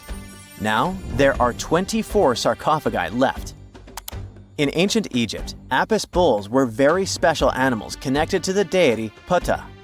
They thought the bulls carried Petra's spirit and wisdom, helped the pharaoh, and protected the Egyptians. Priests looked for special markings on young bulls to find Apis bulls. It could be a white triangle on its forehead, which symbolized divine light, a shape on its back like a vulture's wing, and a scarab shape under its tongue, which stood for rebirth. If a bull had these signs, they believed it was chosen by Petra and treated it like royalty. The chosen bulls lived in a special temple in Memphis, the city where they worshipped Petra. They received the best care and offerings from visitors who wanted their blessings. When an Apis bull passed away, it was treated with great honor and mummified. When Mariette entered the Serapium, he noticed traces of rollers on the gallery's floor and found 2 wooden horizontal winches. Each had 8 levers. Later, other explorers saw double rails. The burial chambers were lower than the hallway floor. To get the boxes into place, workers filled the chambers with sand so the sarcophagi could be rolled in straight. Then they slowly removed the sand to gently lower the boxes into perfectly cut spaces in the bedrock. A carved stone sign found in the Serapium said it took 28 days to move just one sarcophagus and its lid into its spot during the time of Ptolemy II. The extreme precision of the sarcophagi with 90-degree angles also has an explanation. Ancient Egyptians wrote texts, or rather, papyrus, on geometry a long time ago. It shows that they knew the approximate number pi and could calculate the volume of a pyramid with its top cut off. If they could figure out complicated math like that back then, it makes sense that they could also carve perfectly flat surfaces 500 years later. All this sounds pretty legit, but some people think certain things don't add up here. The size of boxes is way larger than the size of bulls, yet they buried pharaohs in tiny coffins that barely fit their bodies. The sarcophagi are made out of granite with crazy precision, and they could have just used limestone, which would have made things way easier. The transportation of the boxes seems pretty simple, but only in theory. If one person could pull about 440 pounds, then at least 250 people would be needed to pull just one box. The tunnels in the Serapium are really narrow, only about 2 feet wider than the boxes themselves. There's no way hundreds of people could have squeezed into those tight spaces to pull the boxes. And even if they did, how would they turn the box in the cramped corridor, lower it into its niche, and place it perfectly in the middle? Somehow they did this 24 times, and every box is centered perfectly. Plus, the chambers were dusty, and there were no signs of soot from lamps. This means they must have worked in almost complete darkness. The real use of the boxes could also be different. A long time ago, even before the Egyptian pharaohs ruled, the local people already knew how to use fermentation. It happens when tiny organisms called yeast eat certain ingredients like starch and turn them into gas and ethanol. So someone in ancient Egypt probably put food like barley, bread, and even meat inside a giant stone box, then closed it tight with a heavy lid. These stone boxes, carved from granite, were so precisely made that they were almost completely sealed, so nothing could escape from it. As the yeast inside the box started working, it created more and more CO2 gas. It built up pressure inside the box. The granite boxes were incredibly strong. They could handle more pressure than a car tire can hold. When granite was squeezed under such pressure, its crystals produced a tiny electric charge. This effect was possible because granite contains quartz, a material that reacts to pressure this way. The process also needed meat or animal parts, possibly to help the yeast grow better. Meat contains something called oleic acid, which yeast needs to keep growing and to survive the bad effects of the ethanol it produces. As the pressure inside the box kept growing, the combination of gases and electricity made these boxes not just ancient fridges, but powerful energy systems. Over time, the pressure inside got so strong that it could push the lid open and the gas would escape with a pop. But when people rediscovered the Serapium in 1850, they found old drawings that showed piles of stones stacked on top of some of the box lids. So, someone long ago probably tried to make the lids even heavier by adding extra weight to make it harder for the gas pressure to push them open. This extra weight also meant the quartz crystals in the granite could keep creating more electricity under all that pressure. If someone opened one of these stone boxes thousands of years later, they would only find bones from bulls that were placed in the box. And that's exactly what Mariette discovered in the 1850s. They opened the Serapium for visitors soon after the first excavations in the second half of the 19th century. Prince of Wales even had a luncheon with his guests in one of the sarcophagi. Sands and earthquakes made the site inaccessible for a while, but now you can visit it again and try to solve the mystery yourself. With new tech, we could have answers to many other historical mysteries soon. A team of scientists at Chicago's Field Museum of Natural History recently used a special CT scanner to learn more about ancient Egyptian mummies without unwrapping them. They gently rolled 26 mummies on custom carts out to the parking lot, where the scanner was waiting. It took thousands of detailed X-ray pictures of each mummy and their coffins. When all the pictures were put together, they created 3D images that showed what was inside, the skeletons, and some artifacts. The scientists hope these images will help them understand ancient Egyptian burial practices from over 3,000 years ago. Even though the scanning process only took 4 days, it might take 3 years to study all the data.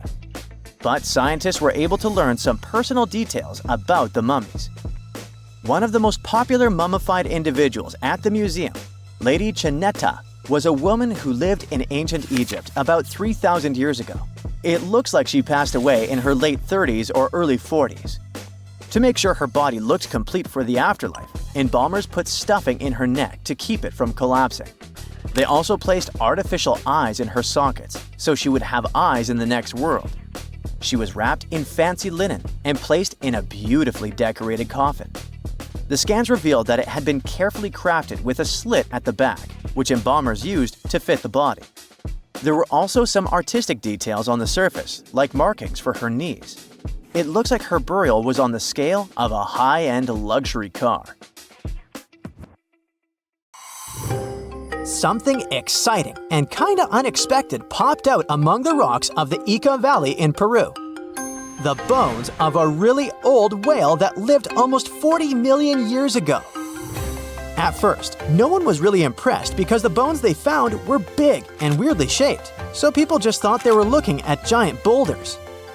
I mean, that's cool too, but things got way better when they realized those were the remains of a very large ancient animal that roamed along the coast of ancient Peru. Plus, it was probably the heaviest creature that ever lived. Sorry, blue whale, I know you worked hard to get to the top. The length of over 100 feet and weight of more than 200 tons brought you the status of the biggest animal on our planet. But it seems you've held the title long enough. Time to hand it over to our next candidate, and that one's really gigantic. This ocean beast was probably shorter than the blue whale, but heavier, with a weight that could be between 93 tons and 370 tons.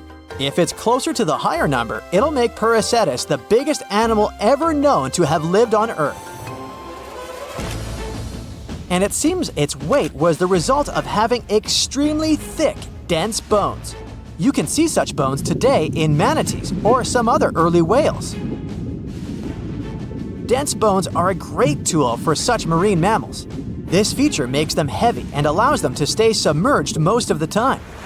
But at the same time, if their body was too heavy, they would end up sinking all the time, and they would waste too much energy to move back up to the surface. So, to avoid sinking, marine mammals need to have enough lighter tissues, like muscles and fat, to help them float in the water without using too much energy. Now, scientists didn't have the whole skeleton, which makes it hard to tell how big the animal was.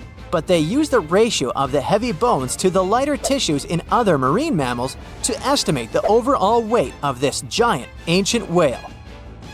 Experts found these fossils about 13 years ago and spent the next decade freeing the whale from the rock. Its anatomy and age showed this whale was a cousin of Basilosaurus, a whale that had a long snout full of sharp teeth, and a sleek body similar to that of an eel. Even if Prehistoric wasn't bigger than the blue whale, it was still a giant that ruled the ocean depths. Unlike modern whales, there's a possibility that this ancient fellow was a predator that liked to go after bigger prey. And this also changes how we see the history of whales. Scientists used to think these magnificent creatures became really big about 5 million years ago when they started eating lots of small creatures. But here's the proof that giant whales existed even before that. But it's still unclear how this whale managed to find enough food to sustain its enormous body. Plus, it's still hard to tell what exactly this ancient creature had on its menu. It was pretty large and not such a fast swimmer, so it's possible it searched for food in shallow waters. Then it probably ate crustaceans, clams, or some other small animals hiding in the sand. One theory says it was a scavenger, which basically means it munched on remains of everything that would come its way. It's not so unusual to find marine animals in deserts. Many of these regions used to be covered with water anyway. The Sahara in Africa is a perfect example. About 50 to 100 million years ago, this was not a dry desert, but a shallow saltwater body called the Trans-Saharan Seaway. The land is not wet there anymore, of course, but people who lived in that area knew about it because they used to find old shells across the desert. The sea was about 164 feet deep.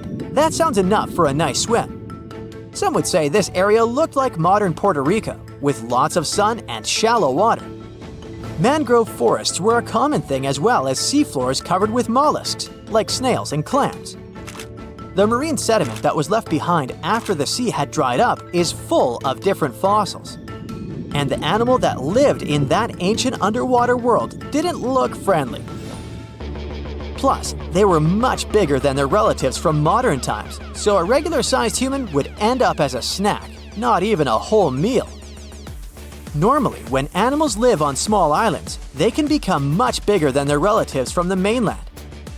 This is something we call island gigantism, and it happens because there are more resources or fewer predators on islands. Maybe the same thing happened in the Trans-Saharan Seaway. Even though it wasn't an actual island, the water moved in and out, which created little pockets of water. And specific conditions in these pockets might have helped animals grow bigger. So we're talking about giant sea snakes, catfish, and fish that no longer exist today. One had incredibly strong jaws, and the animal used them to eat hard things and even crush shells.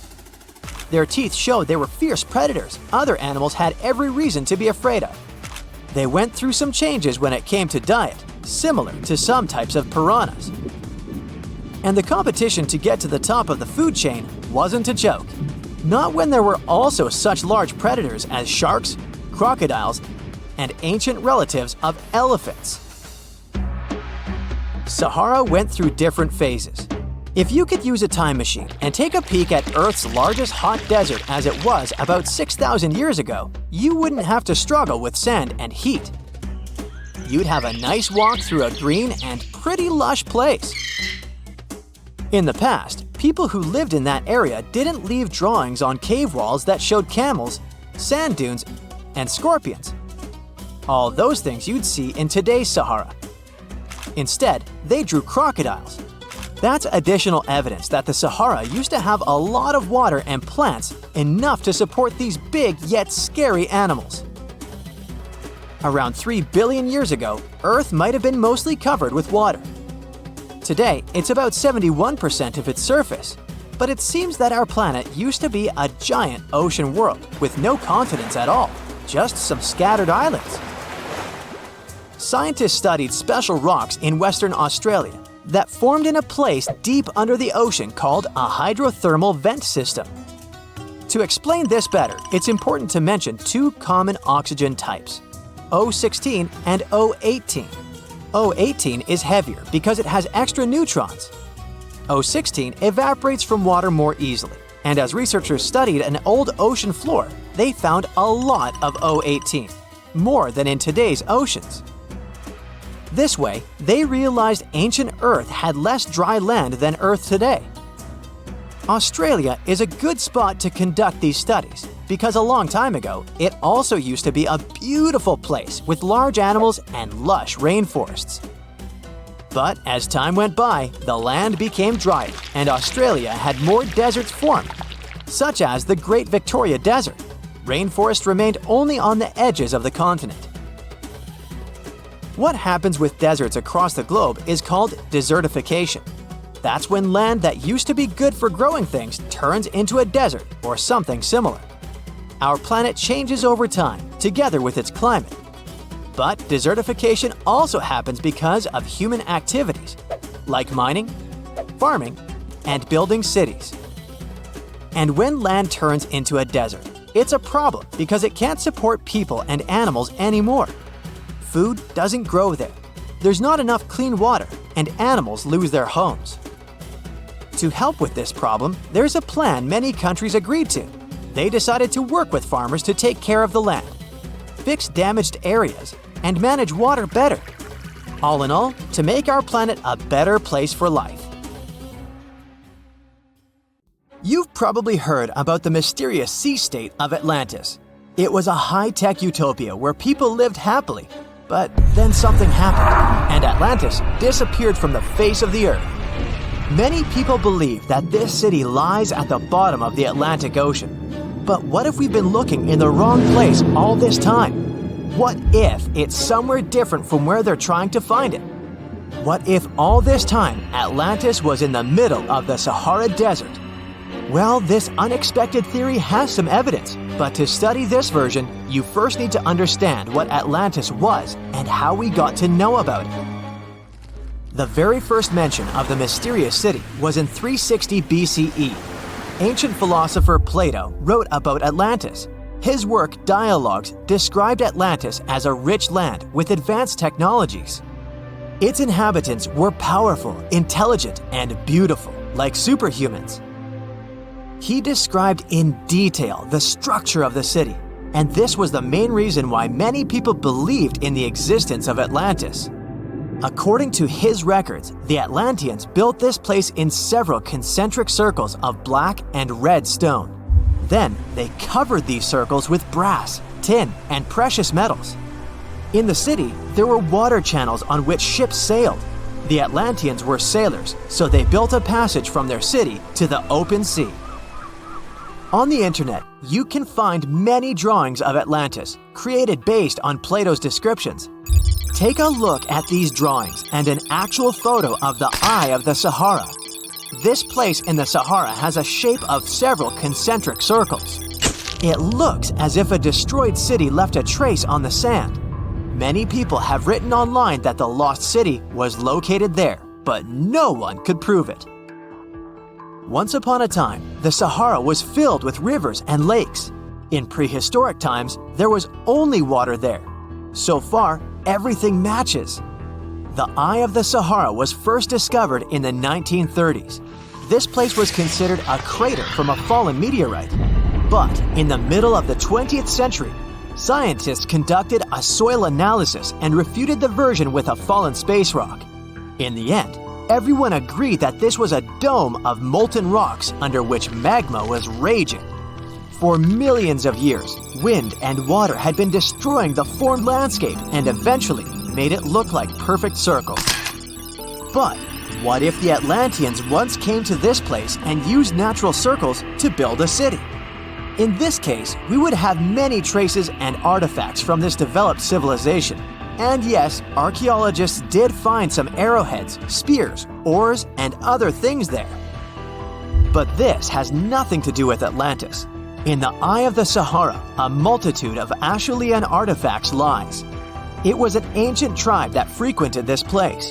For the first time, Acheulean tools appeared more than 1.5 million years ago. Some of the items found there may be 130,000 years old, and according to the records, Atlantis existed about 12,000 years ago. Archaeologists found no artificial structures in this place. There was also no debris or traces of a large city. People would have found some stuff if a big city with advanced technologies had existed here. The main supporter of this idea was one YouTube channel. It collected 1 million views and attracted the attention of many historians and anthropologists. The theory that the Eye of the Sahara is Atlantis was quickly refuted. People found too many discrepancies between this place and the description of Atlantis.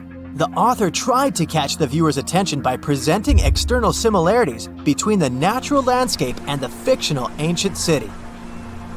Another popular theory claims that Atlantis was a real continent located off the Bahamas, but then this city was swallowed up by the Bermuda Triangle. According to this legend, the city ruins still lie at the bottom of the triangle, but there's no confirmation of this theory either. Writer Charles Berlitz invented it. Adherents of this theory claim that the walls and streets in the western part of the Bahamas might be the ruins of Atlantis. But scientists disagree. They have proven that these walls are natural formations of coastal rocks. There are also rumors that the story of Atlantis was inspired by an actual historical catastrophe, the Black Sea Flood. This is the Bosporus, a strait in Turkey connecting the Black Sea and the Sea of Marmara. Around 5600 BCE, the Black Sea was twice as small as it is now and had many cities on its shores. Unfortunately, a huge flood destroyed this flourishing civilization. Within a year, cities descended underwater, and surviving inhabitants moved to foreign lands and spread stories about the flood. Maybe these stories inspired Plato to come up with Atlantis. In the 1950s, people came up with another version. Atlantis was the continent that is now Antarctica. Tens of thousands of years ago, a warm continent with a developed city shifted to the northern part of our planet because of the movement of Earth's crust. The Atlanteans couldn't adapt to the cold conditions, and Atlantis was covered with a thick layer of ice. This theory was refuted when scientists began studying the tectonic plate's nature. It turned out that Earth's crust couldn't have moved such a huge continent as Antarctica. The tectonic plates don't behave this way at all. But the main question is, was Atlantis real? No one had described it before Plato. Perhaps the philosopher came up with it. Maybe he did this to emphasize the correctness of his views on life and to identify his philosophical theories. In his works, he wrote a lot about divine and human nature and how people can destroy this nature. He spoke of decaying ideal societies because of immoral behavior and vices. The Atlanteans were once moral, spiritual people who created a utopia, but then they became greedy and mean. They destroyed their inner nature, and for this, they had to witness the destruction of their city. One night, fires and earthquakes hit Atlantis and plunged the city into the sea. The higher powers punished people for their immoral behavior, and Plato also wanted everyone to be afraid of moral decay. But judging by the descriptions of the earthquakes and fire, it may seem that Atlantis was destroyed by a volcanic eruption, as it was with the ancient Roman city of Pompeii.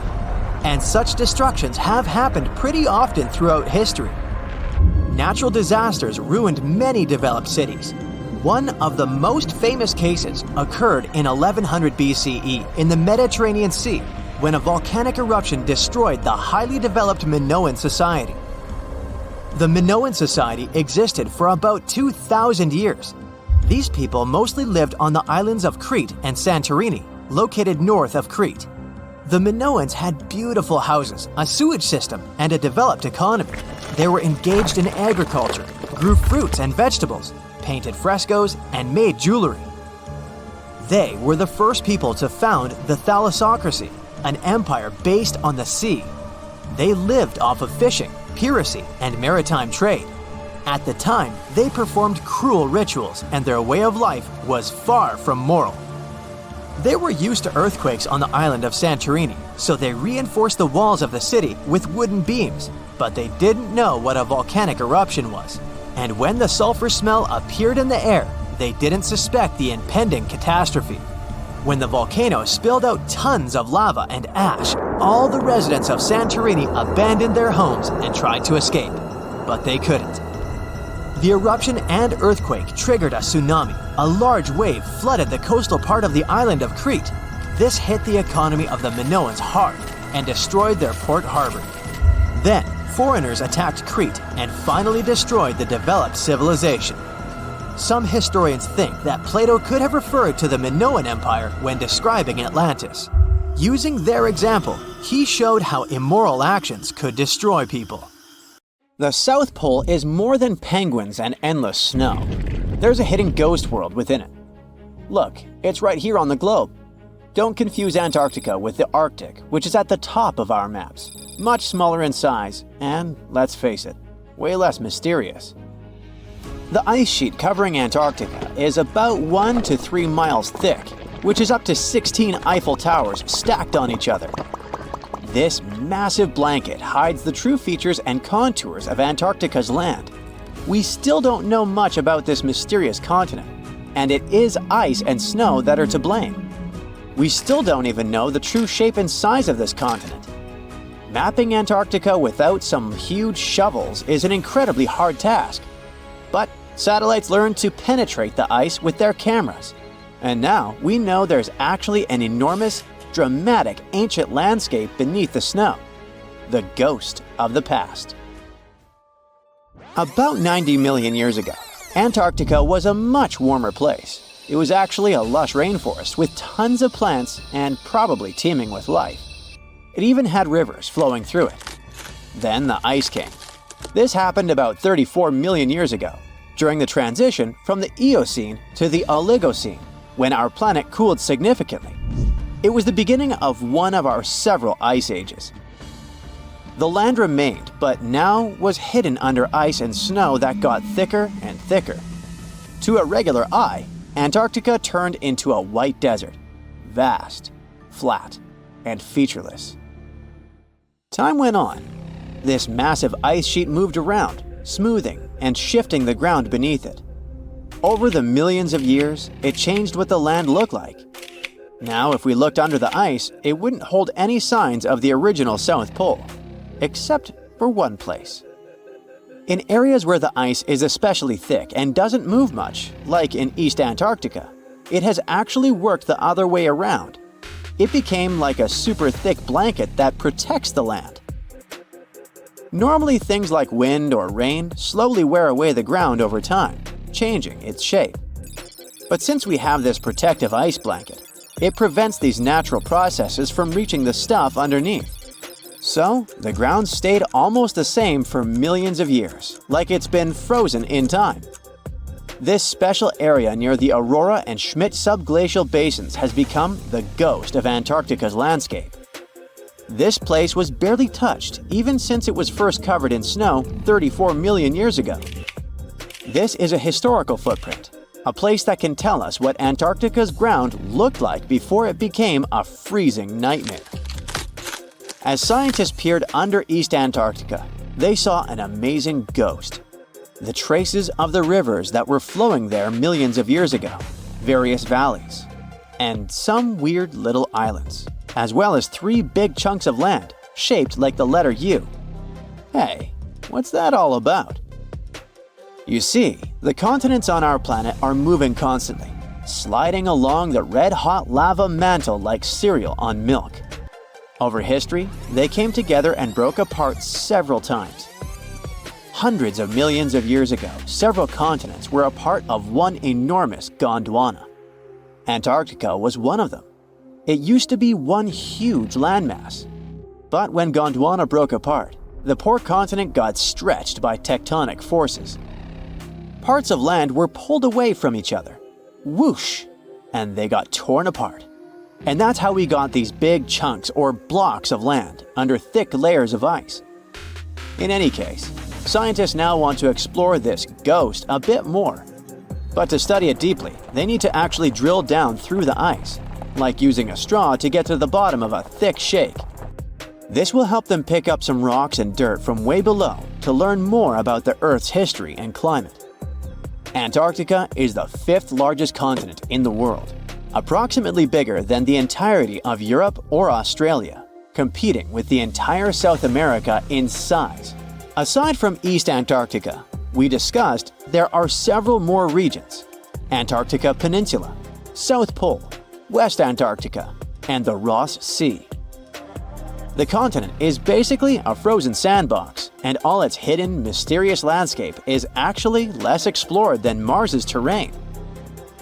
We only know for sure that without ice, it wouldn't just be flat and empty, but an entire world full of big mountains, huge canyons, and even fiery volcanoes. Some of these volcanoes are so huge that they peak above the layers of snow. In West Antarctica alone, there are at least 138 volcanoes, though only about 8 or 9 are active today. One of the craziest ones is Mount Erebus, the southernmost volcano and the tallest one on the continent, about 12,500 feet high. And deep beneath the ice sheet, this guy hosts incredible, beautiful subvolcanic caves. The temperatures there are warm enough for t-shirts.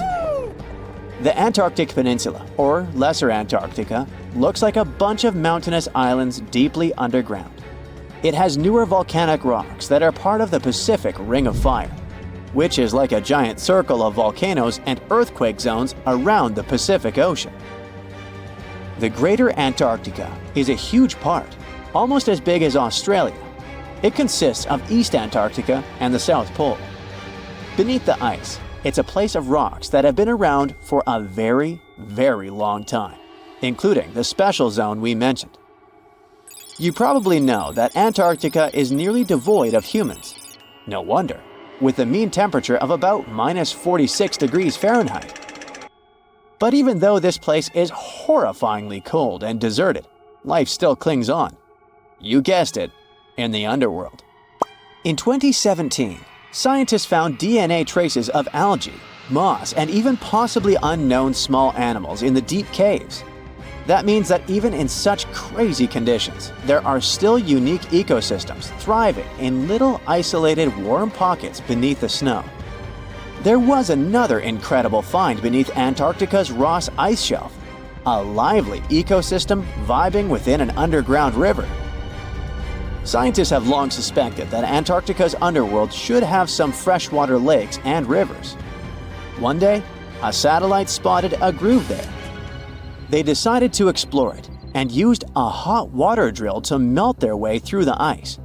As they reached the underworld, they dropped a camera into one of those hidden fresh rivers. And at first, they thought they'd find just some rocks or something. But instead, they stumbled upon hundreds of amphipods, tiny shrimp-like creatures. Little ones instantly swarmed around the lens. Shrimps blocked the camera and scientists couldn't check out what they wanted to. Pretty funny, but at least that means that there really is an important ecosystem deep within Antarctica. Now, they're gonna explore it. And all this is just the beginning of the mysterious underworld. Antarctica's snow also hides the deepest canyon on Earth under the Denman Glacier. Well, Mariana Trench is still the deepest point on Earth, but it's a part of the oceanic crust, geologically speaking. Also, in 1958, explorers found a huge mountain range under the ice, as big and tall as the famous Alps Mountains. The range stretched for about 745 miles with peaks as high as 1.7 miles. And all this magnificence is buried under tons of ice. Who knows what else we might find there? Antarctica holds about 60% of our entire planet's freshwater, which means it would be pretty bad if it melted. For example, there's this Doomsday Glacier, officially known as Thwaites Glacier. It's a huge ice formation, about the size of Florida, and it's melting right now. Every year, the sea levels rise by 4% because of it. If this guy melts away completely, the sea levels all around the world will increase by 2 feet, which might not sound like a lot, but it would be catastrophic for coastal areas. Luckily, researchers have found that even if its ice shelf were to collapse in the next 50 years, the glacier itself wouldn't retreat as quickly as they feared. It's still losing ice rapidly, but it would be quite a slow process. Imagine you were chosen to answer one of history's most important questions. What was the first civilization on Earth? The job description is simple, yet the task is extremely challenging. You need to unearth the proof of the world's first official civilization. Was it the Sumerians in Old Mesopotamia? Or was it the ancient Egyptians spread out along the Nile River? Not to make you nervous or anything, but history is quite literally in your hands. Good luck! Since you can't turn back the clock and visit Old Mesopotamia to get the answers to your questions, you'll need to research museum databases in order to get some clues. First things first, we need a definition of what is considered a civilization. It's not just thousands of people grouped together and living harmoniously. There are some key elements that together make a group of people a civilization.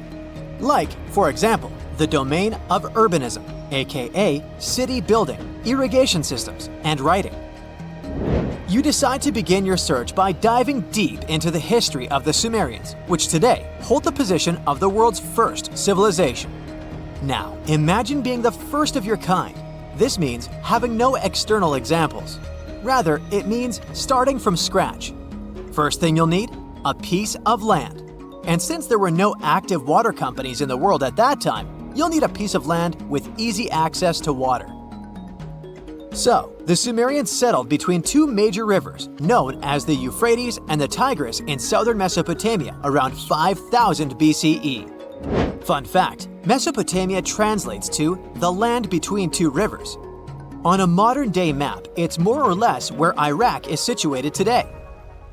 Together with land, a civilization needs ways to get food. The Sumer civilization had to face a dry and hot climate, but they managed to make agriculture thrive in the region. By diverting river waters and creating reservoirs and dams, the Sumerians allowed for a series of settlements to emerge across Mesopotamian plains. The famous city of Babylon was one of them. You know, the city that supposedly had those hanging gardens? I say supposedly because no definitive proof of the real existence of this monument has ever been found. However, it was considered one of the 7 wonders of the ancient world, and cited as a remarkable feat of engineering in an ancient book published around 290 BCE. Although no record was found of the Gardens of Babylon, the Sumerians were recognized as extremely skilled builders. Their cities were filled with mud brick constructions, and the most impressive ones were known as ziggurats, stepped pyramids that were built for spiritual purposes. The Sumerians built a trade network to supplement scarce resources and started to exchange goods with civilizations rising nearby, like Anatolia and Egypt. The beginning of trade was what drove the Sumerians to develop what is believed to be the world's first writing system. It began as a simple system, likely dating back to 3400 BCE. In this system, each syllable was represented with a drawing. Later, it gradually evolved into a fully formed cursive writing system. Don't believe me? Take a look at this piece from the Babylonian times. This huge basalt plaque is called the Hammurabi Code. It's known to be humanity's first collection of written laws. As far as the story goes, it was carved in volcanic stone around year 1760 BCE. Look at the precision of these carvings. It's quite astonishing. But the content is also surprising, since these 282 rules vary from commercial regulations to strict laws of justice. The thing is, historians don't have a consensus on whether the Sumerians were really the first ones to invent writing. Some think it might have been old Egyptians. Let's pause here. Ancient Egyptian settlements are believed to have started around the year 5500 BCE, which is earlier than the Sumer civilization. But remember I said a civilization needed a few things before it was considered as such. Ancient Egypt consisted of several smaller city-states, such as Memphis, Abydos, and Thebes, spreading out along the Nile River. It wasn't until 3000 BCE that Egypt was unified under one kingdom and lasted as an empire until nearly 1000 BCE. Although there is no consensus on this, some Egypt experts believed that it could have been Sumerian immigrants that founded early Egyptian settlements. The proof could be the presence of cylinder seals made of hard stone, something that was widely used in Sumer. These seals were used to guarantee authenticity in legal transactions, but it's hard to say whether this method was introduced by Sumerian immigrants or simply by trade. Since the time period is not one of the criteria we can use to determine who came first, we'll have to turn to something else. But what? Like the Sumerians, the Egyptians were also highly skilled builders. Duh, they built the famous Giza pyramids and many others all over their territory. In order to enhance their building techniques, they delved into developing a more profound understanding of mathematics.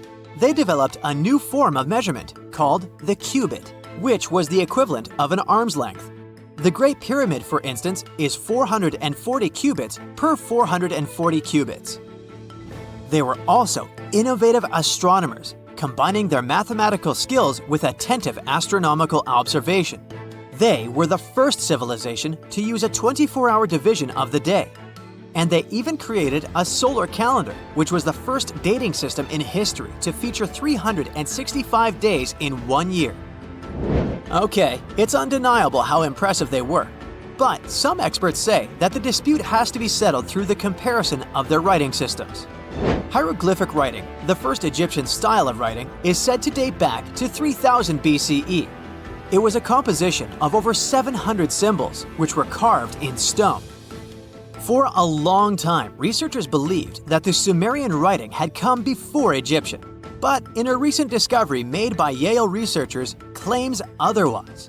Archaeologists have discovered a panel of 4 signs that are believed to have been written around 3250 BCE. Oh, and they've also found another rock drawing depicting a pregnant elephant that can date back to 4000 BCE. Now, there's also a third possibility that fewer people seem to mention: the Indus Valley civilization, also known as ancient India, located around the area of modern-day Pakistan and India. The Indus Valley civilization is also a contender for the oldest civilization due to the uncertain historical origins of the Hindu collection of texts known as the Upanishads.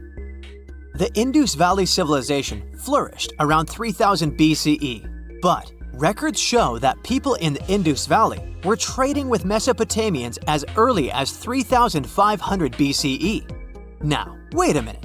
How is it possible? No, they weren't time travelers. This isn't a sci-fi movie. There already were agricultural settlements in the area that were slowly growing into bigger cities, such as Harappa and Mohenjo Daro. Ancient Indian cities were sophisticated, filled with baked bricked homes built in a grid system. These ancient cities even had draining and sewage systems that connected most homes and used gravity to carry waste outside of the city. They were pretty advanced. They were also an extremely religious civilization, and Hindu beliefs were at the center of their practices. Despite that, their cities weren't filled with spiritual buildings. Actually, Mohenjo Daro's most important building was a public bath. Interesting, huh? Now, why can't we know if they were the oldest civilization on Earth? Even if some historians suspect that the origins of the Indus Valley people can be traced back to 5000 BCE, there is no concrete evidence of this, only speculation. The best proof we have is the Upanishads. The Upanishads are texts filled with philosophy, mantras, and ceremonies. The thing is, part of Hindu practices included memorizing and passing down the wisdom of the Upanishads in oral form. So, it took a while before it appeared as a written script. Well, I'd say historians aren't really sure what was the world's first civilization. We can only guess at this point, but who knows what new discoveries might reveal.